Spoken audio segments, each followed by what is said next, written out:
That's what Right. I What's going on? thought. I don't know what's going on. What the hell? I don't know what's going on. My camera's Ladies on. and gentlemen, we are experiencing some very weird technical difficulties, and this is why you should always try to come to a live show. Right, I'm going to sign out of this and come back in again, right? All right, give it that a shot. Leave.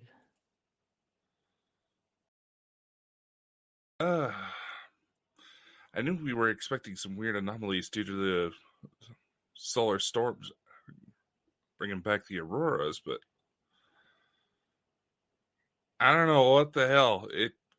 Chris screen, it's been weird. So, how's everybody been doing? We got Lawrence, we got Dots, we got Dots T, we got Tatiana. I hope everybody is doing well. No, I didn't. I'm still here. Okay.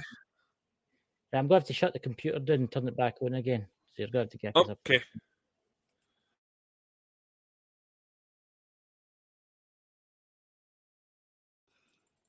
Well, Drew, we would love to be able to breaking stuff.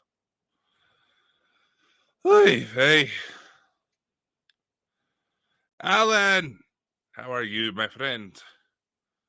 Maul the Mystical is apparently not welcome on the show tonight. So he's trying to figure that shit out.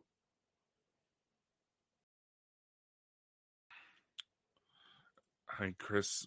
Hi, Dakota and the ghost of Chris. Yeah. After all the interference I had trying to record the interview with Abigail, man, and if anybody here hasn't seen that, made an appearance on the Grounded Starseed channel. Very good discussion. I was kind of impressed because I'll be honest, I did that one slightly sleep deprived. Dawn, how are you? Well, tonight initially we were going to go into communication in regards to, when it comes to the dead and potentially, other beings trying to communicate us through dream state. So, I don't know. I'm not exactly sure what the heck is going on, and Chris is kind of thick-headed when it comes to trying to figure out how to fix stuff, so we'll see if he's able to get back. So funny you saw me taking a big... Yeah, I remember you holding up the camera.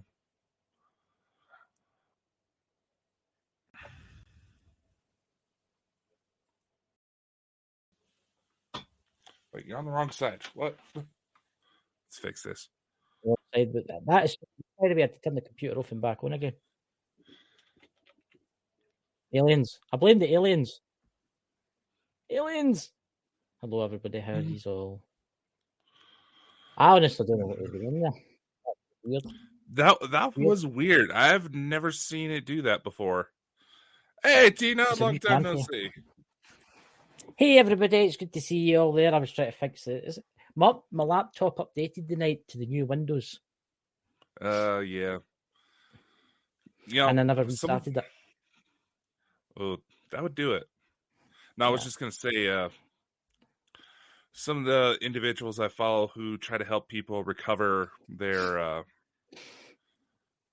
accounts after they've been hacked notice that they've been getting a lot of people reporting that their Microsoft Outlook accounts have been hijacked, as well as everything tied to those. I haven't seen any official statements come out from Microsoft, but just saying, it does seem like there's something going on. I got it was quite a big update the night at 10. It took about half an hour for it to update. And then I had to install it. So maybe it's something they've brought out. Because I had this on yesterday, because obviously I look after Lisa Fry's YouTube channel. So I went in yesterday. I see she got a strike. No, a strike on her channel, but she got a hangway for that other music she's got. I told her a possible fix for that. Did you? Well, you did, didn't you? That's right. Yeah, she uses Canva to edit her videos, and there's a way the account. She told me it was copyright free. It was fine. It said on the website where she got it for. It was absolutely fine to use on YouTube. Dude, I've been flagged for using my own music, shit I've composed on YouTube. There you go, ladies and gentlemen. I was like, I've been flagged for using my own music, stuff I wrote and produced and composed all myself, and it was yelling at me like, "Fuck you, Google." I know, it's like, it's mad. Facebook's been a pain in the arse towards me too. See how I've got the Ghost Squad Scotland Facebook page. Are we going out to there now? We should be. Well, it says it wanted my profile that's connected to that to be set in professional mode. But my profile has been set in professional mode, but they're still saying when I go to stream for StreamYard that it should be set in professional mode. Plus, I couldn't stream the day. See when I went to do my tarot card readings for everybody, I went to Galactic Stardust, I went to stream, and it says, I'm sorry, we're experiencing an unusual high number of people streaming right now. You'll have to wait till after. And I had to keep doing it, I had to keep hitting it and waiting. Eventually, it let me in. Usual absolute madness. Do you like the YouTube sign? Look, YouTube sent me that, everybody. What do you think? See? I can't get anywhere into this space. It seems to be getting like weird and weird. I'm feared to touch anything in case it all just like collapses all around about me. I don't know, man. I have never seen your camera go like that. I'm usually the one that's having the most issues. It's the weirdness. The weirdness. They're coming, but we're doomed. I mean, when I was recording that interview that I did just recently, right. I was even just having to purposely stop because I could tell that we were starting to glitch out, and I'm just like, okay, I'm just going to stop so none of the story gets messed up. Well, I'm going to say this: the person that had you on actually pronounced my name correctly. I was very impressed with that. Yes, so many people. I know there's not many people who pronounce my name correctly. Aye, it's very true. Aye, I know. Mine was getting it. He was.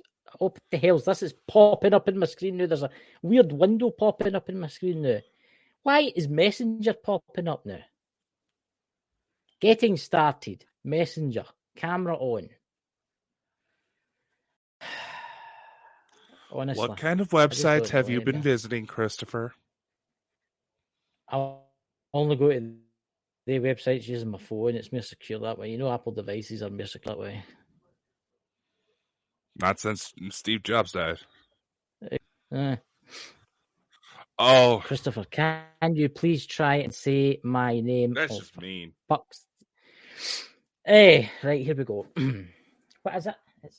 You read it to me first, then I'll try it. There you go. Go on. Are we talking your real name, or are you talking your username? What's her real name? That's what I want to know. Yeah, her real name's Dawn. Yeah, right. Right, Dawn. Right, Dawn. Obviously, I can say Dawn. You know, Dawn's easy to say. Soldier's Voice 4. For what else? Well, that's what I can see. All right, sorry. Soldier's Voice. It's on the screen. For life. Soldier's Voice for life. Ye of little faith. I may be a crazy. Oh, did you see Scotland get beat on their football? On the yesterday, what? The big football. Their football. It's a round object, and they kick it about this green field. Scotland get beat by Germany 5-0. It sounded like you said the flipper. The way they're going, they're absolutely terrible. You know, son of the naked Bigfoot. Pete is in the room. Chris, have you been ordering that all natural ball juice from that North Korean website? Well, what? Pete, it's the one it's that bloody link that you gave me for making it 10 times bigger than it should be. Yeah, then none of that stuff actually works. But should we announce what's been added to one of our big Bald and Bonkers merch stores? I think Pete should endorse it for us. We need to send some to Pete. Okay. There's a little bit of a backstory. So we've had some people already go to submit for the anthology that we were talking about last week. So we got to talking with some of them, and apparently individuals who have never heard of the show before thought Bald and Bonkers was a hair restoration company. Maybe they're no wrong. Where's my toupee? There we go. What do you think of that, Pete?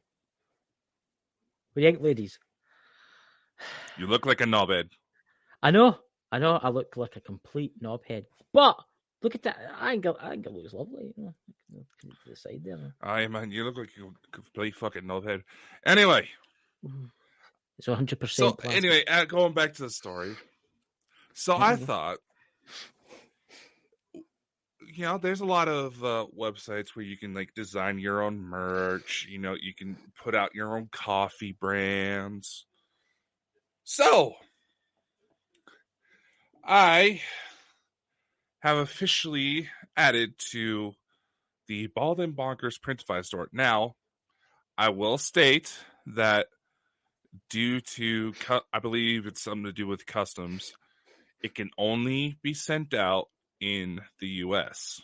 That's just one drawback. So, Dots, I know you were looking forward to it, man, but sorry. Pete can endorse it on his TikTok for us. We have now Bald and Bonkers Hair Growth Tonic. And you can tell it works 100%. Yeah, right.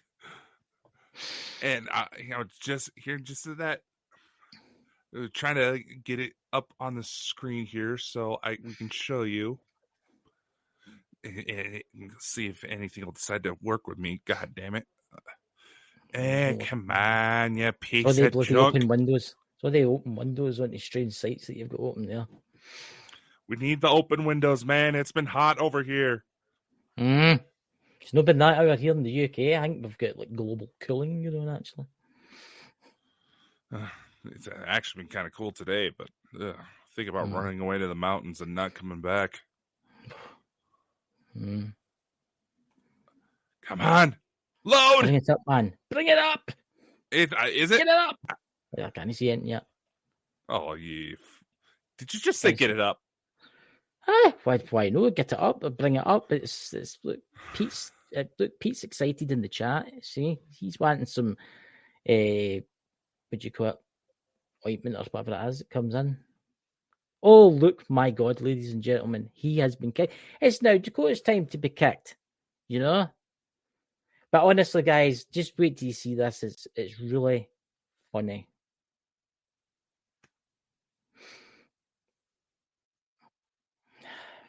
Like, you're getting old. This happens. It happens. It's just getting near close to it. What? I'm nearly 50. I'm 42. I'll be 43 this year. Just because you're 42 doesn't mean you have all the answers in the universe. Yeah, I'm older than you. Closer to God. I'm taller. That's very true. That's very true. But then if you could think of it being interdimensional, could be standing in front of you, you know. Oh, it's not wanting to work. God damn it. Okay, we're going to have to go to the... Why don't you just screen share it? In a moment. Can't get good help anywhere, ladies and gentlemen. Terrible. Yeah. Good help. Good help. I'm the one that runs this company, you son of a bitch. Hey, don't you start that bullshit. Stuff? I'm looking forward to tonight's discussion because we're talking about the dream world and strange things tonight, guys. But obviously, once he manages to get it up, we'll be able to talk about this, you know. Well, why don't as long as I don't start talking about clapping gators or anything like that, it'll be fine. You know? We also have clapping gator merch in the stores. There you go. Dots, you can get yourself some clapping gators. You should be able to get that in Ireland, yes. Yeah. Why are you wanting to disagree? I was looking forward to this. As long as it's not got me eating a banana in the front of it, you know. Hey, I told you, I don't have that picture saved, you dumb. I was going to send it to you. Anyway, okay, here we go. Bald and Bonkers Hair Growth Tonic. Can I ask you something? Who's that guy meant to be in the front of that? Because it's no any of us. Be truthful. Well, Well, Dots was one of the people that was telling me that someone he knows thought Bald and Bonkers was a hair restoration company. And, figure when we first got to see his face, our first thought was how much he looks like, Bruce Springsteen. So I told the AI generator, Bruce Springsteen with long blonde hair. And that's what got made. Dear Jesus, help me. See, Lord, save me for this terrible demean. You grow your hair, we make you lose it? Yeah. Pete, that makes me wonder what you're actually into at night. After you finish watching YouTube, you can tell he goes onto some strange sites. Anyway, I think we screwed around enough time. So, Chris, I was wanting to ask, why'd you want to go into this topic? I think it's something we've done before, but I think I thought it would be an interesting topic, right? I mean, look, the dream world is something that we don't usually talk about. Just my phone's doing something weird there, but it's something that we don't really talk about. And I mean, when Mike used to come on the show, we used to talk about the dream world and how he used to utilize the dream world. And then I had a really weird experience on Tuesday night coming into Wednesday, which Pete in the chat kens all about, and Lisa kens about, and you ken about. But it's something that we don't really talk about. Really, is like dream visitation and dreams to the. Well, think about it. The aliens use it to come and see you sometimes, right? They utilize the the dream world to do what they want to do, right? Whereas the paranormal world, the lost people that have died and stuff like that, also use it to travel, to utilize, because there'll be people with zero psychic skills. I know everybody's psychic, but some of them have not opened up to that. And they'll have a visitation dream that will be so real. You know what I mean? And they'll be like, how is that possible? And they didn't believe in that. What's Pete saying? Dream walking can be either very good or very horrifying. I bet it can. Oh, yeah. Without a doubt. Yeah. It's interesting because I've had a lot of waking dream experiences. That what happened to me. I'm not getting into it fully because it is a lot. It's personal, but it felt so real. Mm-hmm. I remember looking over. I've got the Alexa device right next to me, and I looked over, and it was like 3:30 in the morning. And then I went back to the dream world, and I was in this beautiful place. I'll not say who was there and stuff like that, but it was in this beautiful place, and then I like blanked out again, and I looked at the clock, and it was like 5:30. But only for me, it was only like maybe a couple of seconds had passed. And when I shut my eyes again, it was all like multicolored. No, I wasn't taking it. It was all like multicolored and stuff like that. Right. Anyway. What? And then I was away. I was away to that place again, but it was the same vivid dream, and it was so flipping real. That's right, Dutch. You can, because you get astral projection, all that kind of thing. You can actually get into a state, say, what do you call it, meditation, where you can go out your body and you can go anywhere you want. What happened? It literally just felt like somebody was just brushing their hand against my neck like that, like this. Mike, if it's you, do it again. All right, hold on.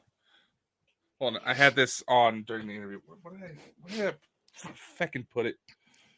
God, I'd lose my own head if it wasn't screwed on. Yeah. No, I had my EMF. You should maybe put it on. There we are. I finally put a fresh battery in this. I'm going to say this, and it's true what Pete said to me the other night, right? I asked him about this because I ken he kens what he's talking about.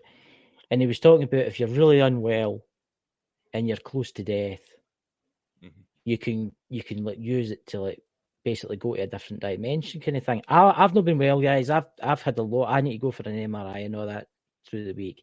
And I've been really, really, really, really sick. And I'm taking crazy stuff. I'm taking stuff, I'm going to take it easy in case I take a stroke and die or something like that. But never mind that. It's a story for another time, as Mike would say. But that night I felt horrendous. And I think that triggered something in me and it taken me somewhere. What's that? He put Dad used to have to take herbal mixtures to dream walk, but he got good at it that he could induce it by eye. I bet you could. I've seen your dad in his videos and wow. That's all I'm going to say. Mm. You know, so what's your opinion on it, Dakota? There's a number of different factors you have to take into consider it. Like how Lawrence is saying, it all depends on what's your mind that it can be influenced. Sometimes, maybe if you had a recent death with a loved one, especially if it's a particularly traumatic situation, probably health reasons or something truly horrific happened to them. There could be a part of you that subconsciously tries to call out to these individuals, or in some cases, it doesn't even have to be a death related. It could be someone you legitimately miss, and that can sometimes create a psychic link. The brain waves in dream state for usually it's only for a few fractions of a second when it happens in most people, but the brain waves that are particularly active in dream state. Oh, have we lost Dakota? Ladies They and have gentlemen. also been doing psychic episodes. That was weird. What just happened there? You froze for a millisecond for me. You comes across, you're interrupting me, you son of a bitch. So what all this you fucking hear? I'm joking, people. Come on, let's go. I'm slightly sleep deprived, so you might just see a little bit of goofy Dakota today. Anyway, it is really interesting where this happens because, say, like Don Soldier's voice just mentioned, you also had the phenomenon of prophetic dreams, where you can have a dream, think, wow, that was awfully weird. Then a little bit later, maybe the next day, maybe a little bit down the line, things will play out. In my experience, not always in exact detail, but still, they would play out almost exactly like they were in the dream. Which goes to make you wonder, why does that happen? Maybe it doesn't always seem to be anything.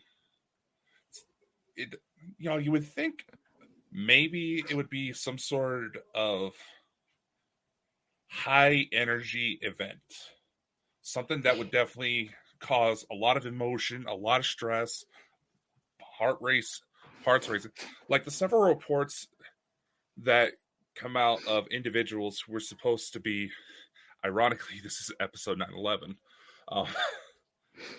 who were supposed to be for some reason or another at the Twin Towers at the time of 9/11.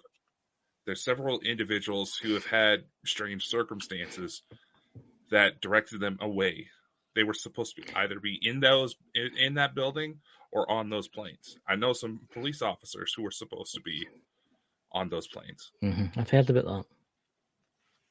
And they also say that a lot of those souls have been reincarnating. They're coming back. But it makes you wonder, too, if it's something that's built into everybody to help them when times are difficult.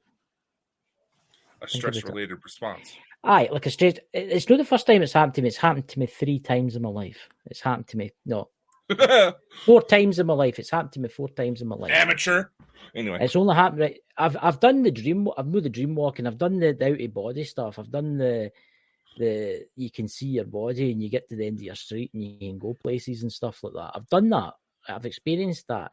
But I'm talking about when I'm lying in my bed, when I go to sleep at night, and you're no well. I've experienced things, and it's always. I had COVID last year. Around about this time, I had COVID. I thought I was going to die. Honestly, I felt absolutely diabolical, right? And I had a very vivid dream in this church, and into this church, and in the church was all my dead relatives.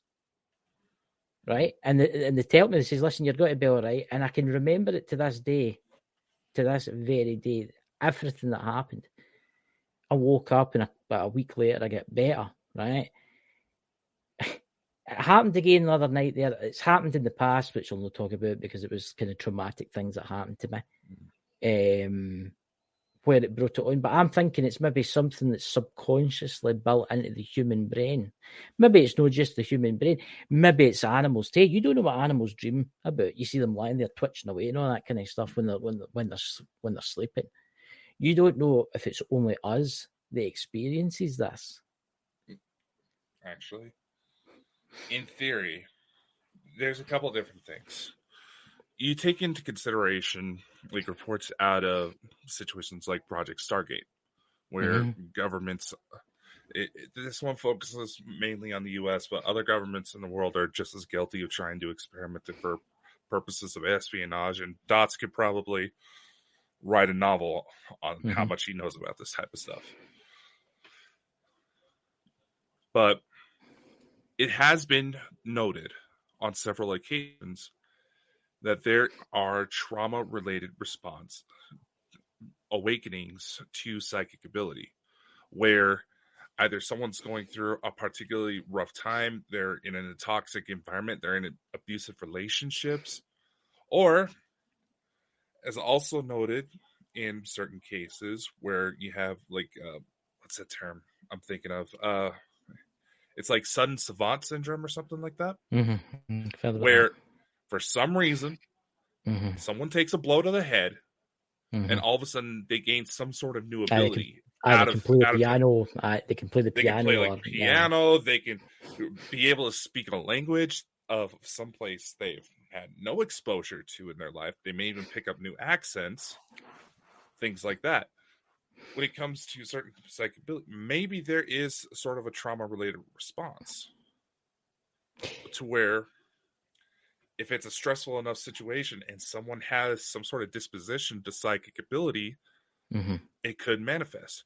You go into some UFO reports, there's individuals, I know no one who's all in the audience right now, Jean-Charles Moyen, he's a prime example, but there's quite a few others where they, for some reason, something spooked individuals so bad that they literally teleported away from a situation, like something out of X-Men. See, I'm going to say this now, and obviously you'll know this, Dakota, and everybody in the chat, what you will know this, that I do think the dream world isn't just the dream world. I think it's so much more, right? The dream world is like a doorway to a different world. And I think when you die, when you pass away, you use the dream world to cross sometimes. Because you've heard about people who go to their beds, they fall asleep, and they never wake up and stuff like that. But I do think things can come through the doorway too.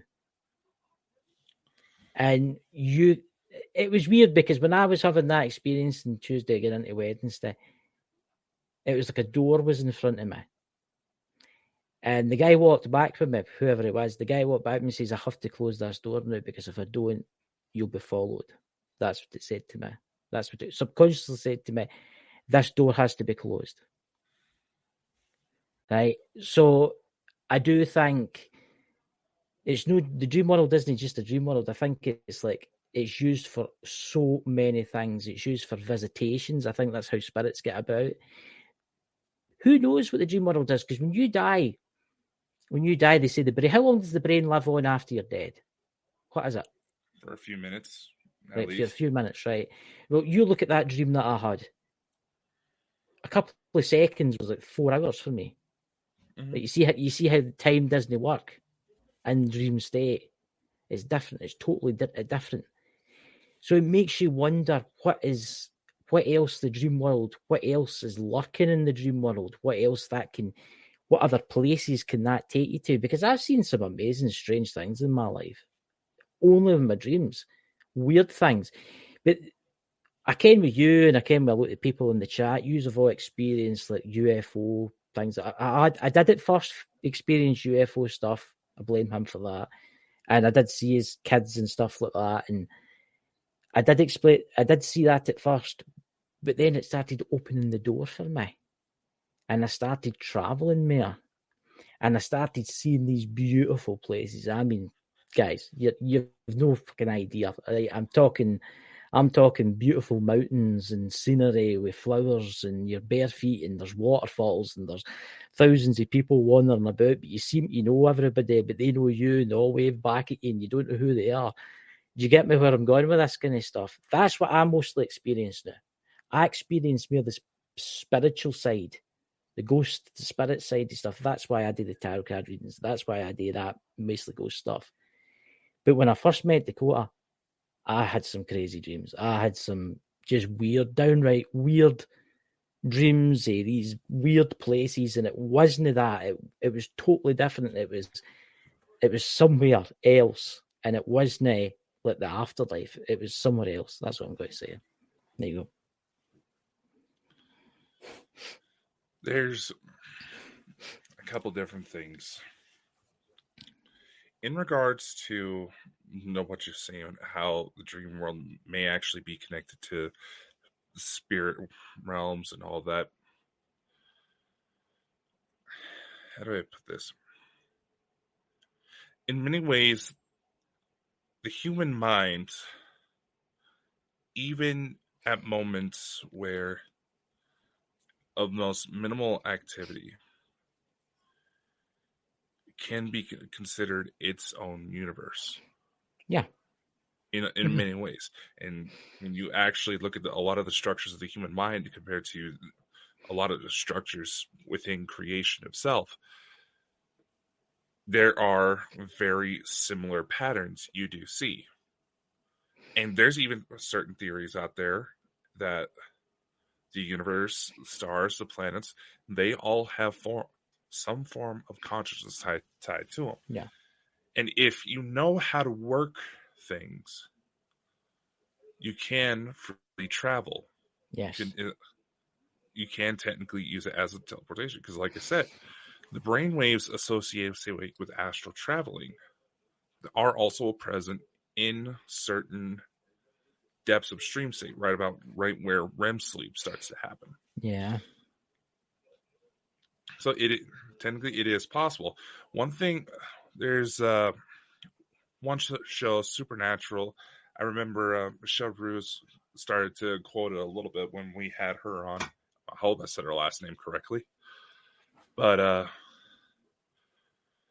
and the basic concept behind that television show was basically that there was nothing focused on American kind of lore when it comes. Yeah. But anyway, one of the angels, Metatron, ironically, that was supposed to be Metatron, scribe of God, he stated that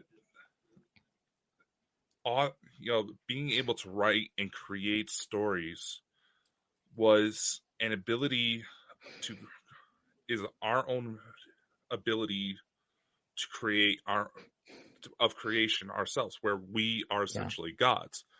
It's a small fraction of it. Then you walk into scenarios where we have tulpas and thought forms with authors who fully believe to this day. One of the popular ones out there is John Constantine from DC Comics. That's right. Where authors fully believe they've met or had very similar situations unfold from whatever projects they were working on come into their life, come into this reality as we know it. See, it's quite interesting you bring that up because I was watching somebody the other night that was streaming. They were talking about a certain individual that visits people in the night. He wears a hat, right? Mm-hmm. They were talking about a certain individual that visits people in their dreams, and he wears a hat. I'm not saying his name. Everybody kens who I'm talking about. And I think, and I'm going to say this now, I do think that's some type of topic kind of thing. I think that's been brought alive. I think that it's like if you believe in something that much, if there's a group of people, thousands of people believe in something, they can bring something like that into life. It's like Loch Ness, where everybody sees the monster or goes to a location and sees like UFOs and weird shit like that. And but scientifically they've looked at it and they can't figure out what's causing it. Maybe it's because everybody's believes in it that much. It's came to life. The dream world it's weird. I've never had a recurrent dream. You ever had a recurrent dream, Dakota? Oh, yeah. Right. I've never experienced a recurrent dream. Every dream I've had has maybe been similar, but it's been a wee bit different every time. So it's the only dreams that disturbed me is when I was a wee boy. I would say I was maybe 6 or 7. I don't think I've told him to this. This has got to sound stupid, right? I used to have this fear I was in this big ball and I was rolling down a hill. And I would have that recurring dream. It was a recurring dream. I'll admit that. It was a recurring dream, and it's when I was a wee boy about 6.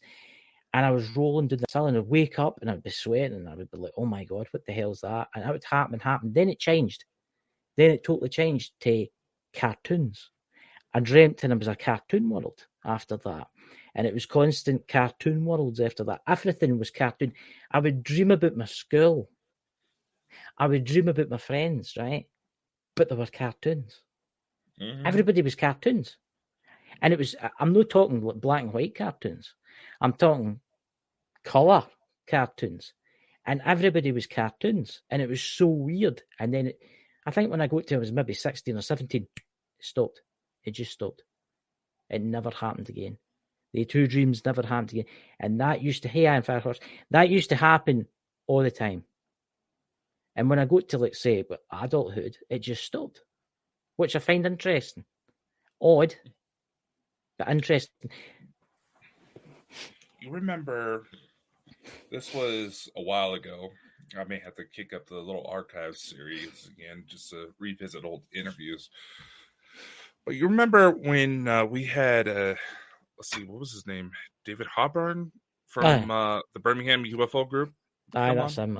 And how he said that certain screen memories can actually present themselves like cartoons. Yeah. When it comes to dreams, regardless of whether it's a form of astral travel, dreams are perhaps one of the best windows into someone's mind to how their brain functions.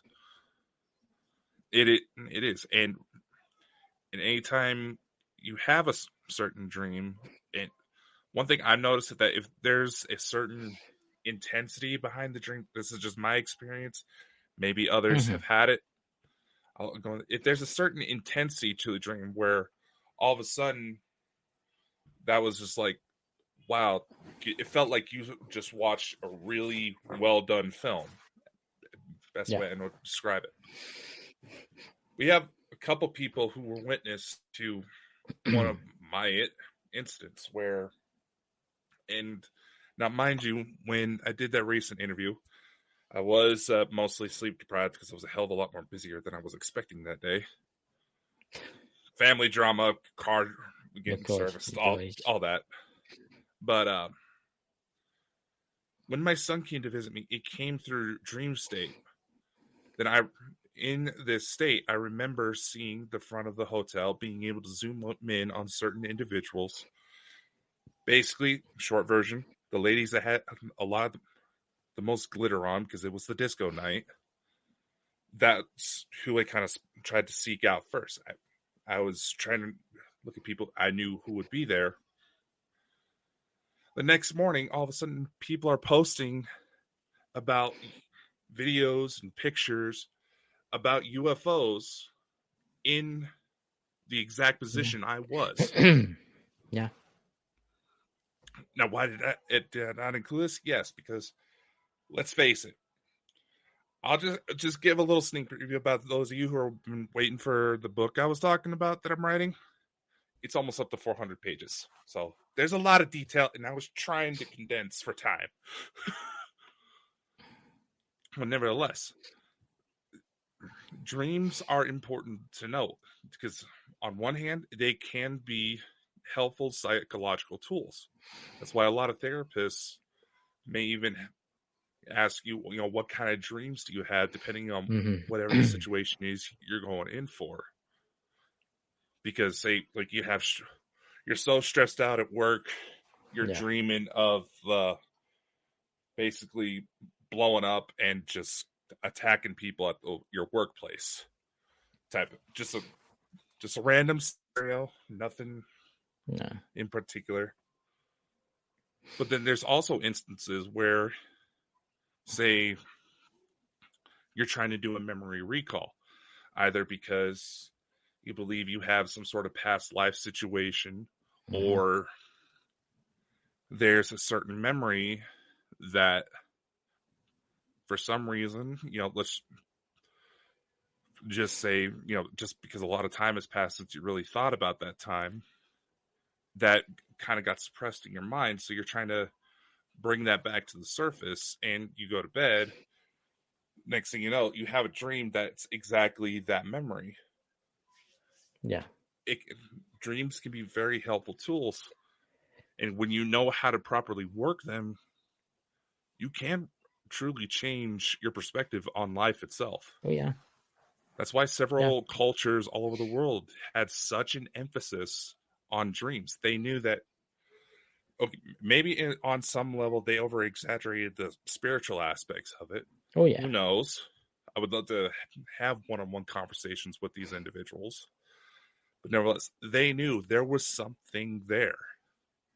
Of course, I'm going to say this. When I was in 6, 7 years old, and I had the cartoons, it was always in the same place. I remember it was in the playground at my school, and it was. I don't know if that was somebody had put it there. See, this is what got me interested, because I've heard people talking about this, how ETs can do that. They can like put false memories into you, or like false dreams, to make you think that you were somewhere else. But it was always in the same place, but it was always with different people that I didn't recognise. Didn't recognise them. And when you tried to look at them close, their faces were blank. Did you get me? And it was so vibrant. It was like, oh, how can I say this? Remember the old Spider-Man comics, the colours in that, the yellows, the reds, the right old. I'm talking about when you had this paper that was like glossy paper. I'm talking about the kind of the cheap paper. You know what I'm talking about? You're talking quite old school, man. I'm talking old school coloured paper. Yeah, all the stuff that would. Yes, and I never read yellow if you didn't preserve it. I was dyslexic, and I never read a comic in my entire life. Never, ever. And that's what I can remember. And it was always in the same place, but it was always different people. And when you get close to their faces were just blank, which I find interesting. What's that? Dreams are very important. I am a study in, what's that? Iron Fire Horses Go. Hold on. Jungian, like Carl Jung. I know it's a J, but that's how you pronounce it. Psychology and analysis. And Carl Jung, he did actually have a lot of focus in almost psychic and supernatural phenomenon as well. So a lot of. Hey, Lewis.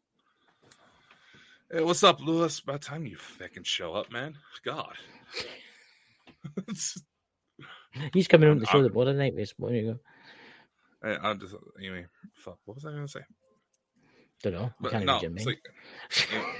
But no, actually, kind of going into the dream cartoony phase, comic book phase.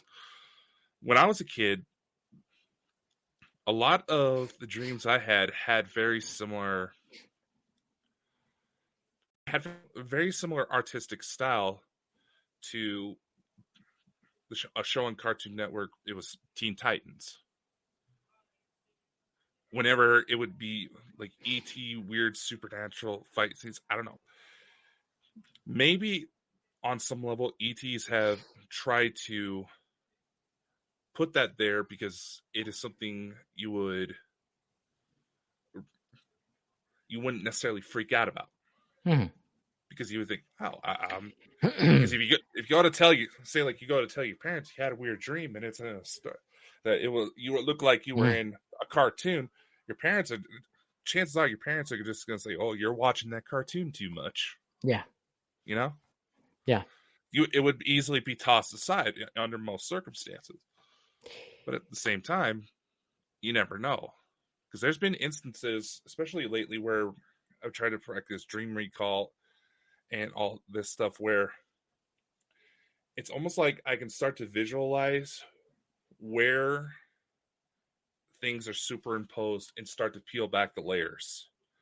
Yeah. Now, sometimes, again, kind of going into how trauma and certain situations like that also can play into this, whether it's alien abduction scenarios or you had an abusive situation, you need to be careful about wanting to rip off the mask because you may not like what you see behind it.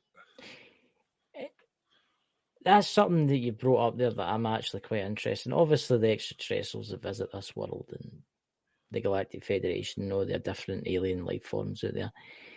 They obviously dream too. Let's face it, they dream because they're living organisms. They've got souls, right? The dream, right? I wonder if any of the races, I mean, the ones that are very sophisticated, have actually managed to tap into that kind of dream realm. I know with abductions and they replace your memories and stuff like that. But I would love to hear for somebody that took like Elena's kind of point of view on this, what she thinks, what the extraterrestrials think about this subject. You see where I'm going with this? Because they're there'll be alien life out there. There'll be alien life out there just like us. They might look totally, absolutely different, right? But they'll have weird dreams. Basically the same as yours. I say different, obviously, but different because it's a different world. But then there'll be entities out there that are really, really old, right? And they've figured out ways like Dame with you, for instance, bringing you here. But Elena and all that, bringing her here, bringing everybody here, but bringing all the starseeds here. I would love to know the science in behind how they do that. I really would. How they can manifest into the dream world to change your brainwaves and stuff like that. So. Yeah, like that. Like I was saying, if you believe you have had situations like that, this might be a pretty good chance, especially after meeting me. But I had weird dreams before I met you. I had weird dreams before. Yeah, I had weird dreams before I met you. But and Chris, you're far from the first person to ever say that. Yeah, they may have had a few experiences here and there, but after meeting me, things start going into hyperdrive. I'm going to say I'm going to be totally honest here. When I had daydreams before I met you, it all stopped when I was 16, round about then. And all the dreams after that was all really paranormal. It was all dead loved ones that came to me. And I've found out, because I've been getting learned for people learning my psychic abilities and stuff like that in the spiritual realm and that. I've been learning for that, to control that with the spirits, right? Now, but when I met you, it was like, oh my fucking God, excuse my language, but oh my God, where the hell is this guy taking me now? I mean, I was in ships. I can remember those ships. I can still put these ships into my brain and what they look like inside. I can't remember different ships because they were weird. They were weird looking. You don't have bloody triangular doorways and stuff like that. I mean, like in buildings and black floors with black marble floors. Well, no marble, it was something else, but it was black anyway. And folk walking about with stupid looking heads and stuff like that. Sorry if I'm offending any aliens watching this, but you get what I mean?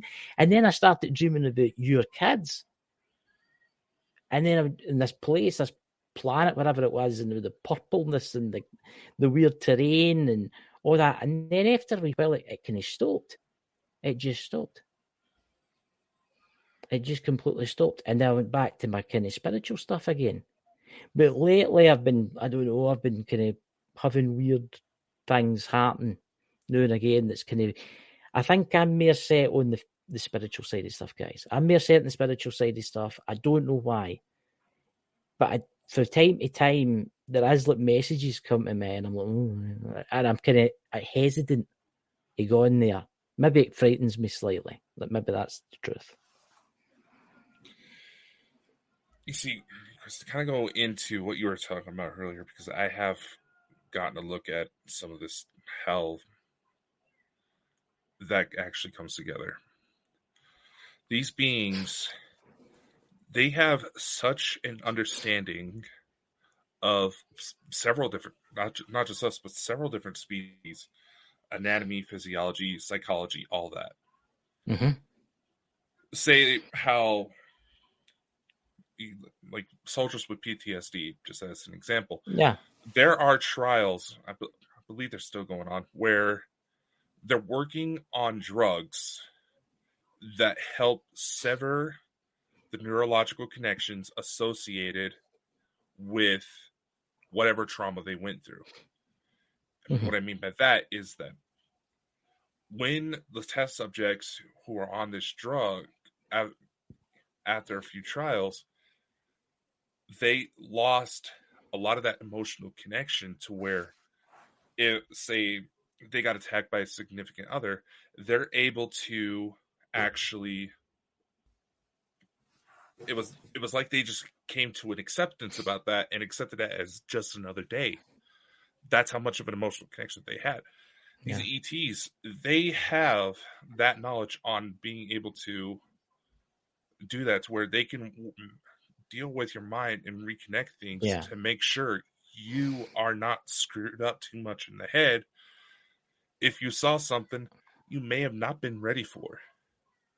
And Yeah. even if they don't necessarily have that knowledge on hand, ready to go, their technology has such an incredible memory space to where it can scan every bit of part of you and know what you need. Yeah. Like that's why everybody's getting all excited about these med beds, right? I'm looking forward to them. Most of Now, that. mind you, the ones we're going to be seeing, they're kind of, to draw the similarities of, say, like internet connection. The ones we're going to see up front first, probably going to be like the dial-up version. Mm-hmm. If Yeah, like we the were to big cell phone of the 80s kind of thing. Yeah. yeah, they may not The big thing be with the big aerial and all that. as sophisticated, but in the same situation though, there's been a few times where we get into similar subjects about this and say, oh, the med beds can do this, the med beds can do that, but med beds, blah blah blah. Yes, it is absolutely fascinating to see those things at work, but at the same time, you still got to get the person who's injured to the med bed. Aye. I mean, I've heard these stories, right? And I never really looked into this, but I'll maybe look into this after and I'll see if I can get the person to come on. But I've heard the people that have been really unwell with cancer and stuff like that, and they've went to their bed, right? And they've went to this weird place, right? You came where I'm going with this, didn't you? They've went to this weird place, and there's these weird looking creatures stoating about, looking at them. They don't really talk; they just use their mind to talk, and they'll say, "Right, I'm going to heal you," and they're like, "All right, no bother." And then they wake up the next day and they feel totally different. And then they go to the doctor, and the doctor's like, "There's nothing wrong with you anymore." Kind of thing, and it's I find it fascinating how they can take you. It's not just how they can take you, and I don't think they're actually taking you for your bed. I think that because they're so sophisticated, right? I think they can heal you in your bed if they do desire. If they do desire, they can heal you from where they are, some of them, depending on what it is, right? If you're missing limbs or something like that, I don't think that's ever happened, or you can't get another limb or whatever, but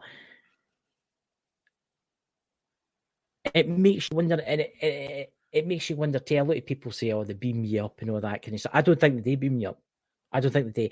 I think they take your soul from your body, transport that back to the wherever it is, the ship or whatever, and put you into something. So then you do stuff there, and then they bring you back and plop you back in your body again. But there is cases where people have been taken and they've been cut open and things implanted in them. I get that. But I do think with some people, like you, Dakota, they maybe leave your body there, but take your essence away, right? Pop you into something else. You go and do your business or whatever, right? And then bring you back and pop you back in. It really depends on the circumstances, because I've been in those situations where I have taken people and basically performed surgeries on them because they were affected by something pretty serious.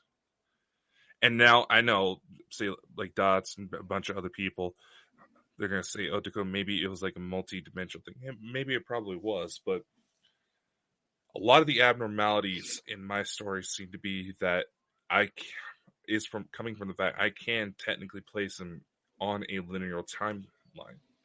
But anyway, that's beside the point. That's another discussion altogether.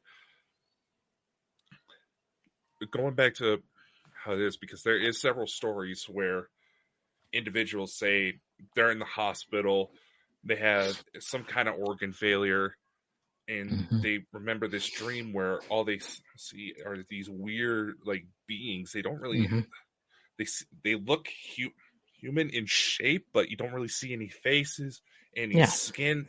They look like those star beings from Men in Black International. Aye, that's it. Aye. It just kind of use a pop culture reference, and it's like they could perform sort of a surgery soul transplant, if you will, where, and this is based on the eyewitness reports, where say they had issues with their liver. Yes. It was like they took out the bad livers. They managed to disconnect the bad liver, its essence, from the body and put something new there. But you also have reports, and there's actual video evidence of this, where there are Eastern hospitals that after getting into the patient into a certain diet, a certain exercise regime, certain like meditations, yoga, with intent, focus, and some chanting, they have been able to completely erase stage 4 tumors. Yeah. And obviously, anybody who's dealt with a family member or themselves, if you get the news that you're stage 4, that's essentially... Oh yeah, you're screwed. That's essentially you're being told you're done for. You're done. When you get stage 4, when you get stage 4, look, I can't folk that have died with stage 4. Everybody's optimistic. They're like, "Oh, I'm not going to die." A year later, you're dead. Right? Look, it doesn't take much for someone to change and then die. I seen that with my mother. She passed away really quick. She came home from the hospital and she was fine. She was walking about nothing, right? And then a month later, she was gone. It doesn't take much, right? And look, it's strange how they date to some people, but they don't date to others, which I find interesting. Is there anything special about those people that's been healed with them? That's what I've always wondered. Yeah. Say like, I'll just put myself on the stand right now, where certain instances where I've been saved by circumstances to where even veterans within police and medical services who were trying to help me, they've been on the job over a decade at least. They still wonder to this day how the hell I'm alive because of some of the situations I come out. And then I go to tell them that, oh yeah, I just talked to my dead grandfather, or this happened, or that happened. I made them believers. See, I'm going to also say this. I'm going to say this. I don't think it's just extraterrestrials that can visit you in the dream world and heal you. I think spirits can do it too. Because at the same time, the other side of this, it's not necessarily that the dream world could be used as portals, which you can. That's why it's called dream walking. But as a precautionary measure, your body does still take sort of an inventory of your surroundings while you're asleep. So in the event, say, you have a bad wire in your house and there's a fire that starts. Yeah. So Hopefully you wake up. Mm. But never let spirits, ETs, even negative, positive, all sides of the spectrum when it comes to whatever you believe in, whatever these beings actually are. And the reason why I'm putting this is because, let's face it, there's so much out there. Oh, yeah.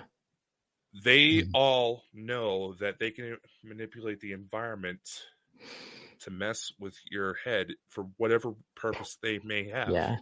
Yeah.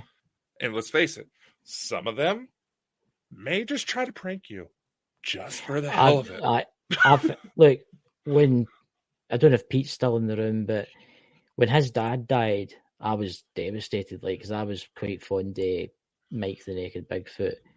And that dream I had of him, that was so vivid. I can remember that to this day. And what he did in it was just so funny. It was just so funny. And it cheered me up. It cheered me up. And then I knew I would see him again, you know? And it's the same thing with my mother. I've had visitations for that day, which I thought was quite strange because it's still quite early. Yeah, I mean, people will, it's been about 4 months now, but to be honest with you, I didn't get like a visitation from my grandmother until it was like 4 years or 2 to 4 years after each one. I mean, it takes a while for them to learn how to do this kind of stuff. It really depends on the case because there's been instances where I've had spirits interact within 24 hours of something happening to them. See, my first grandmother, I had that dream the day after she died. Yeah, right. And Lisa says to me, it usually takes a wee bit longer than that. But then the one with my mother was, Jesus, that was on Tuesday night going into Wednesday. That's who the dream was, guys, that I was talking about. And it was just too strange how it all came together.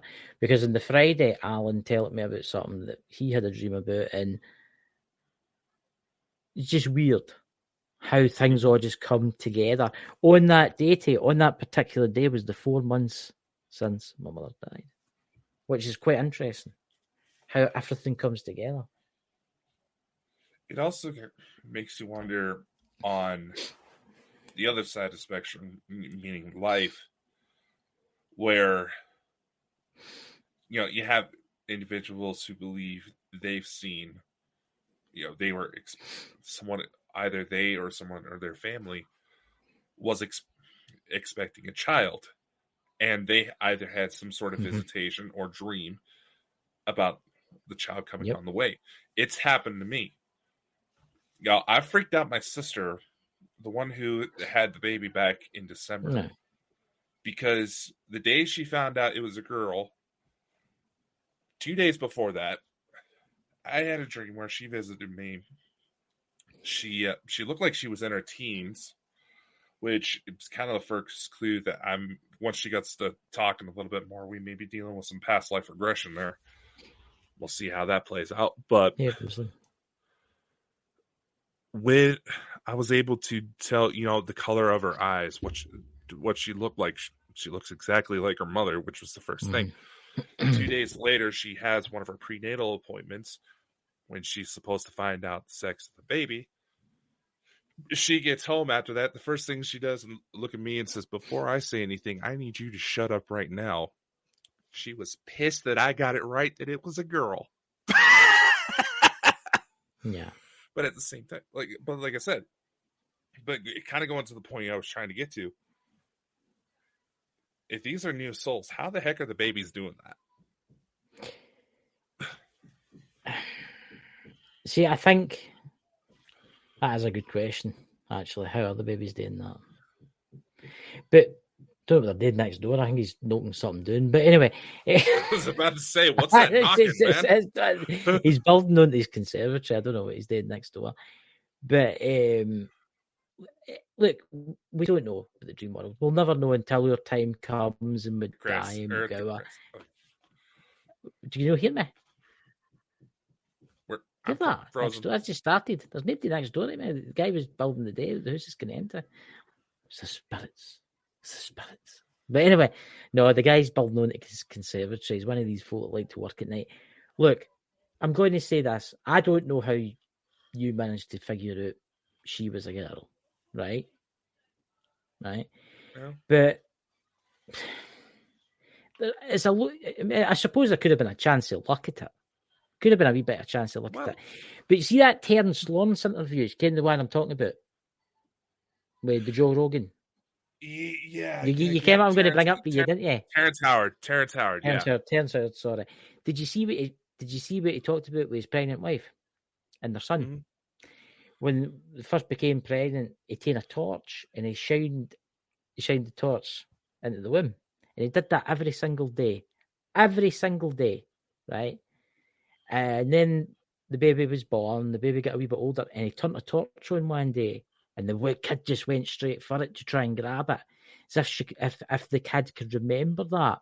Mm-hmm. Maybe your psychic abilities or something like that. Maybe you've I don't know, maybe you've just picked up that it was a girl. Well, here's the thing.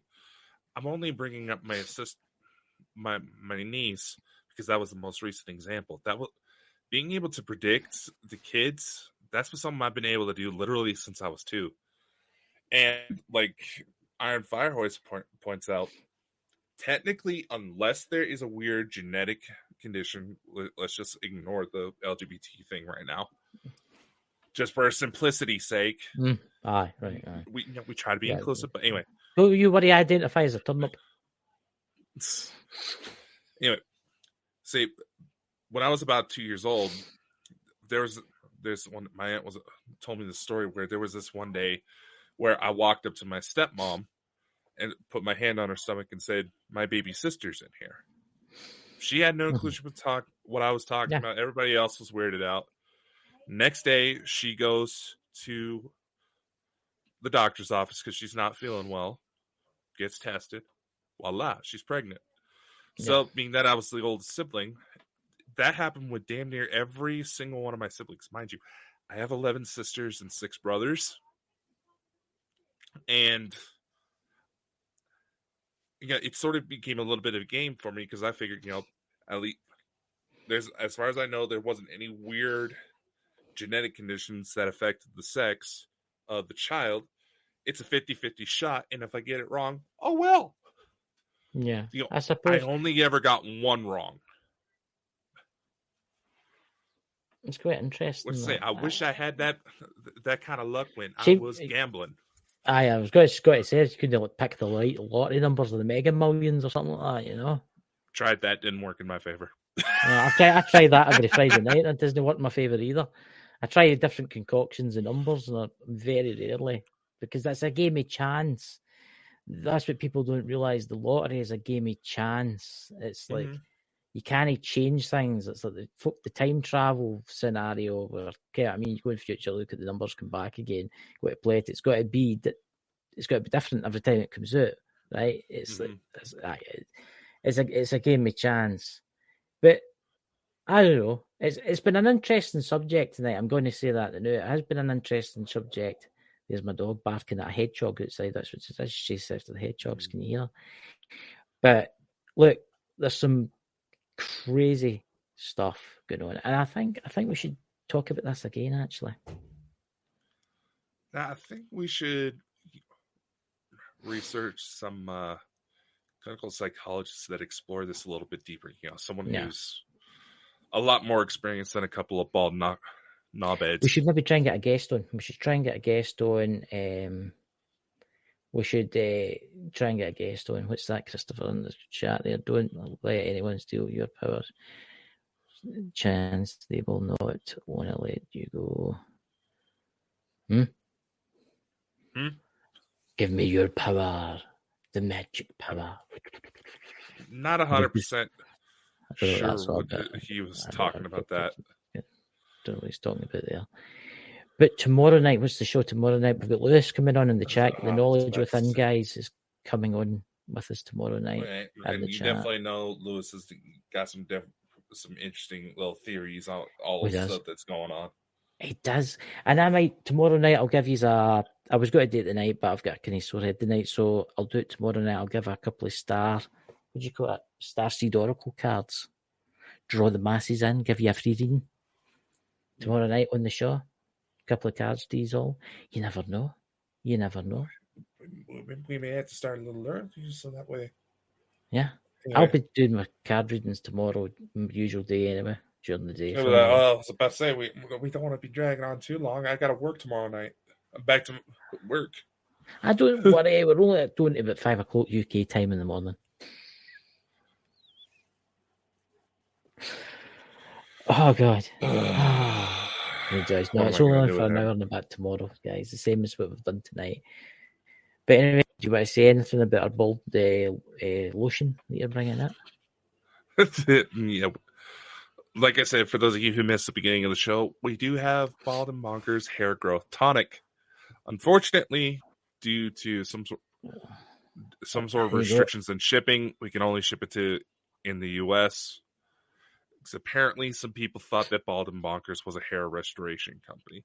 And before we close out, I knew we saw this. Hold on. I knew I saw something. Anyway, Roisin, happy late birthday. That's right. Happy late birthday. Happy birthday. I know I saw that. Anyway. I know they'll be laughing at me saying, my God, what is that in his head? It's 100% plastic, may I add. There was no Donald Trump wasn't harmed in the process. More like Elton John. What, Candle in the Wind, Pinball Wizard, you know, Saturday night, you know, all that kind of stuff, you know. They're not wrong about wearing a wee wig now and again, you know. Anyway, listen, we probably should close this out before we go too off the rails. Yep. But goodbye, everyone. If you haven't seen it yet, check out the interview I did on Grounded Starseed. Definitely turned out very well, considering I was half asleep throughout that entire thing. But and we'll have all sorts of interesting little projects coming up very soon. You know, there we have the anthology. Just head on to baldandbonkers.net. The form's on there. I am going to be adjusting the form a little bit to help accommodate some certain things, especially individuals who may feel a little who want to participate, but may feel a little bit more intimidated by the idea of writing something because they have issues with dyslexia. There's a lot of people in this field that have some. Dyslexia. I didn't realize till we started this show, man. There's Rosalind Dakota. Where can I find that? Oh, the hair growth tonic. Here, let me just pull up the link real quick. We have a Printify merch store. You can get T-shirts. You can get underwear. You can get little journals, mugs. Yes, you can get underwear with Dakota's face on it. No, that's tempting. But you know, you can have me with my banana. You and your banana. Look, he's jealous because I look too handsome eating a banana. I'm the better looking one, motherfucker. Anyway, this is just what I've begged to differ on that person. Anyway, I'm like a fine wine. I'm mature. This is just one of our merch stores. We do have some very the stars. No, the Starseed thing you mentioned. I don't want your pants. Oh, God. That is on YouTube. Hold on. We'll try to get the video pulled. I don't know. I think we need to do like a gift giveaway one night, like underwear or something like that, you know, for our lucky subscribers. It only goes up to a certain size, Chris, so let's just put it that way. There you go, girls. God. Just ignore me. How we haven't gotten canceled for some of the things we've said yet, I will never know. Fine. What's the worst that could possibly happen? It's like Robot Chicken. I know. Emperor, you know, get chucked off the... Hey, woke culture, cancel us. We can use the free publicity. Yeah. Yeah, well, look, I identify as a turnip, so I've decided when I die and if I get buried, the turnip lies here in the date, you know. Oh my god! The aliens have took him, guys. So anyway, guys, is he coming back? You know you're not getting rid Pressing of the me. wrong button again. Pressing that wrong button again. Of course. Anyway, here's the link. It's on YouTube. Just look up the Grounded Star Seed. Although I think she changed it to the Grounded Star Seeds. One of the most recent videos she put up. It goes a little bit more into the ET side of the story, but if you really want in-depth information about that type of stuff, you might want to wait to get that book out because there's a lot. Yes, ladies and And gentlemen, there's check it all- out. I've watched the first half hour of it, and I watch the rest tonight when I'm lying in my bed and looking at hair lotion that I can't have. It's not my fault that restriction came up. It's just Aye.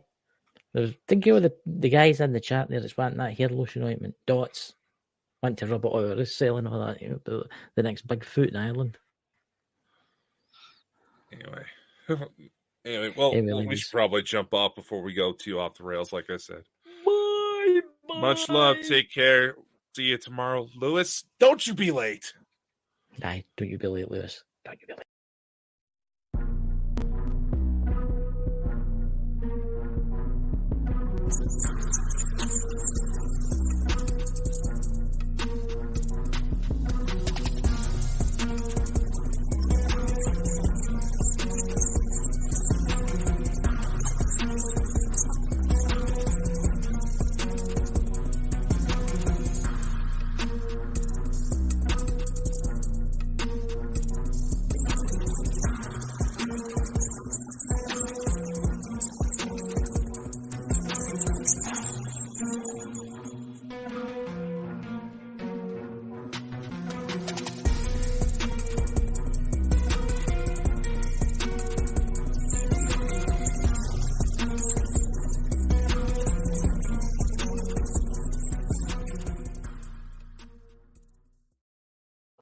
But he's on the Golden Bonkers side.